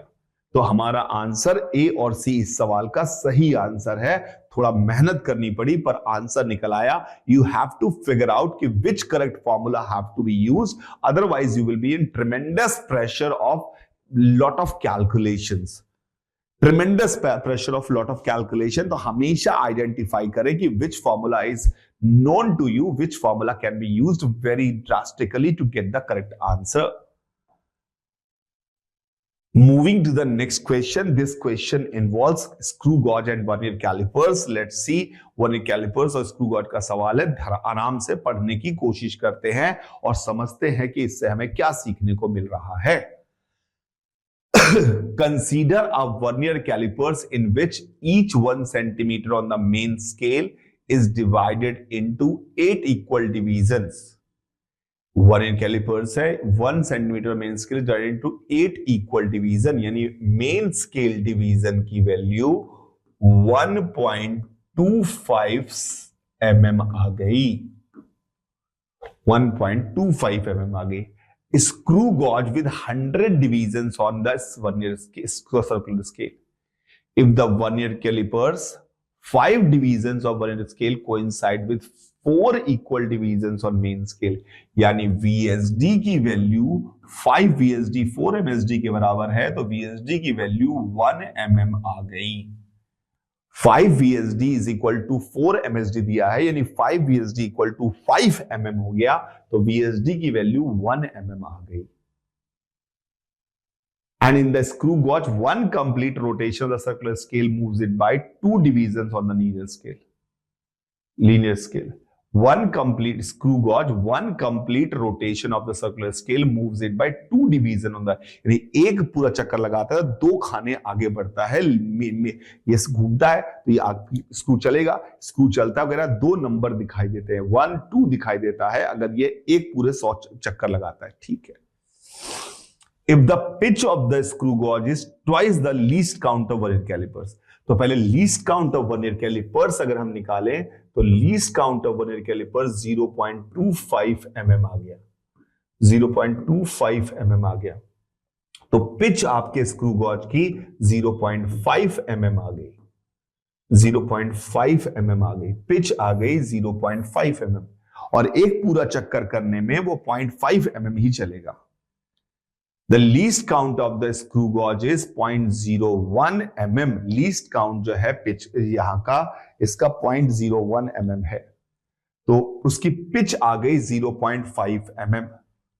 अब सर्कुलर स्केल में if the pitch of the screw gauge is twice the least count of the vernier calipers, the least count of the screw gauge, तो उस पे 100 डिवीजन बने हैं, 100 डिवीजन में एक पूरा चक्कर लगा लेता है 100 डिवीजन में एक पूरा चक्कर लगा लेता है, तो इसका मतलब है कि सर्कुलर जो हमारा स्क्रू गॉज है उसका लीस्ट काउंट होगा वो 1/100 चक्कर पड़ सकता है, यानी 0.5/100 mm पड़ सकता है। स्क्रू गॉज का लीस्ट काउंट 0.5/100 mm हो गया, विच इज 0.005, तो A गलत हो गया और B सही हो गया। 0.5/100 is the correct answer.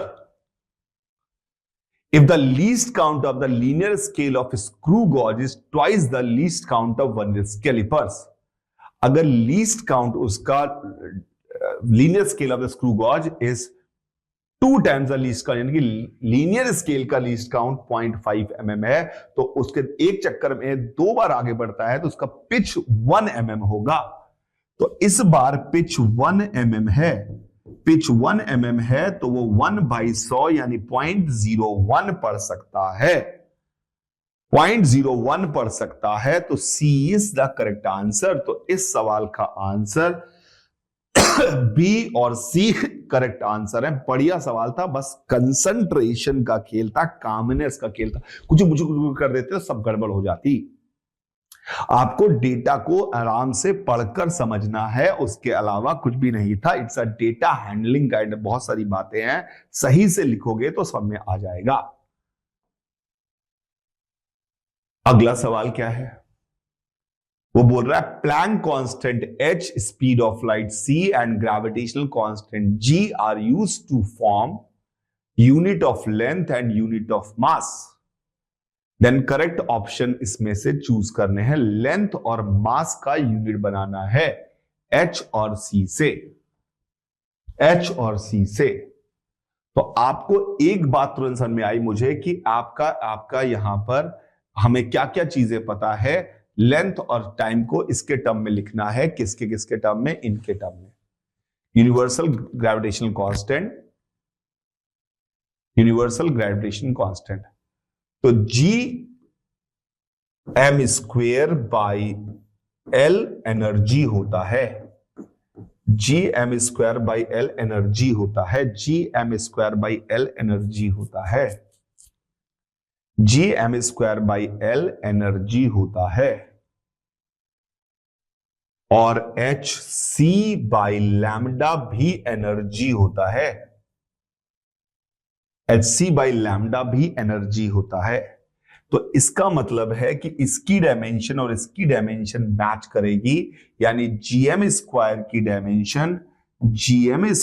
Dimension और hc की डायमेंशन सेम होगी, क्योंकि लेंथ की डायमेंशन और लैम्डा की डायमेंशन सेम है।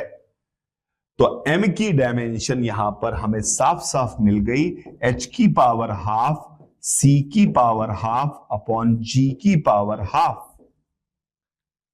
तो m इनके ऊपर डिपेंड कर रहा है, तो m किस पे डिपेंड कर रहा है, तो c की पावर हाफ यहां पर हमने करेक्ट बोल दिया।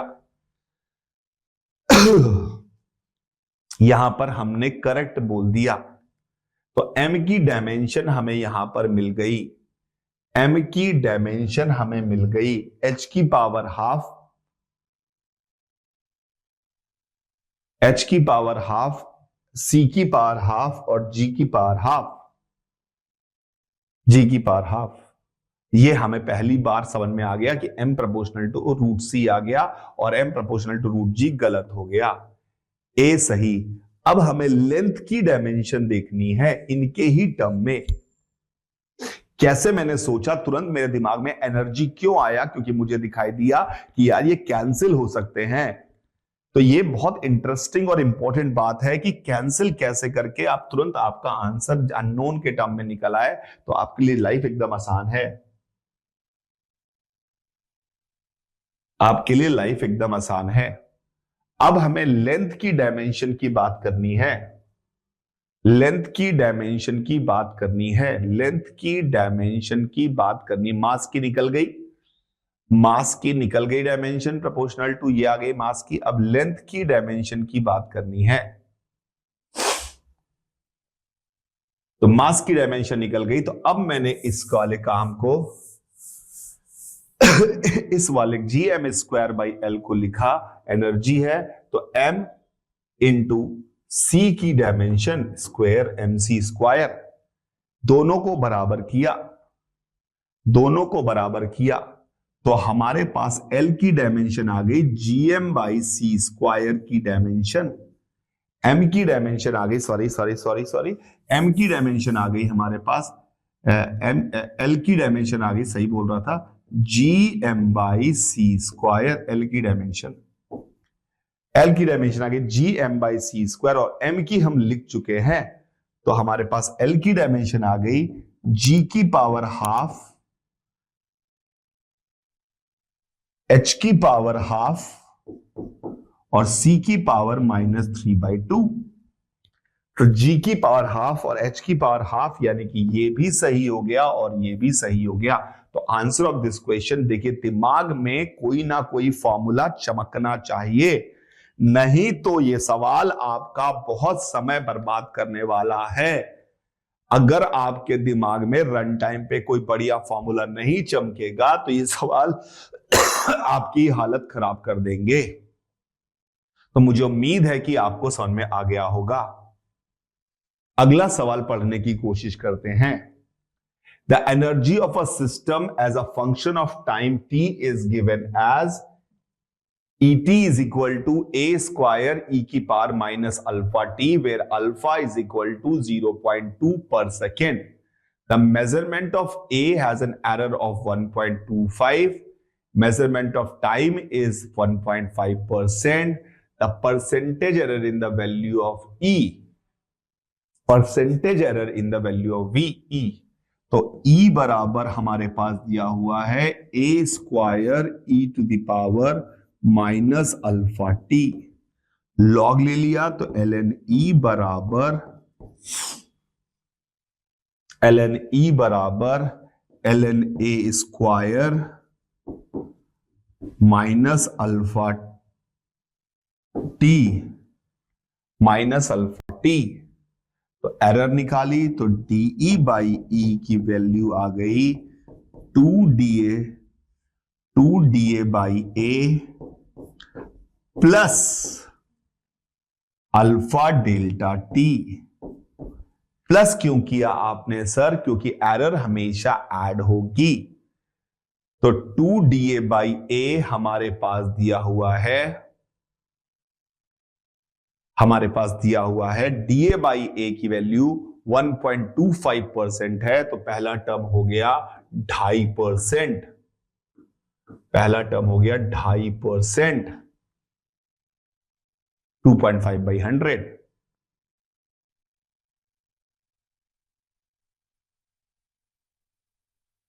अगला टर्म की बात की जाए तो अल्फा डेल्टा टी, अल्फा 0.2 है, डेल्टा टी की वैल्यू 5 इंटू 1.5%, तो 2.2 इंटू 5 हो गया 1 इंटू 1.5% यानी प्लस 1.5%। तो हमारे पास आंसर आ गया 4%, and this is the answer of the question. The error in measurement is 4%। Please check the way I calculated this. Log लेके डिफरेंशिएट करना या बिना लॉग लिए डिफरेंशिएट करना ये आपका चॉइस होता है, पर लॉग लेके डिफरेंशिएट करने में हमारा प्रोडक्ट का फॉर्मूला एडिशन के फॉर्मूले में कन्वर्ट हो जाता है। At the end you can use this method even in maths also. Maths also आप उसको मैथ्स में भी यूज कर सकते हैं। आई hope you got my point. इतनी बातें आपको समझ में आ जानी चाहिए। इससे हम एरर के, मेजरमेंट के, यूनिट डायमेंशन के सारे सवाल लगा सकते हैं अगर आपने ये बात अच्छे से समझ ली तो।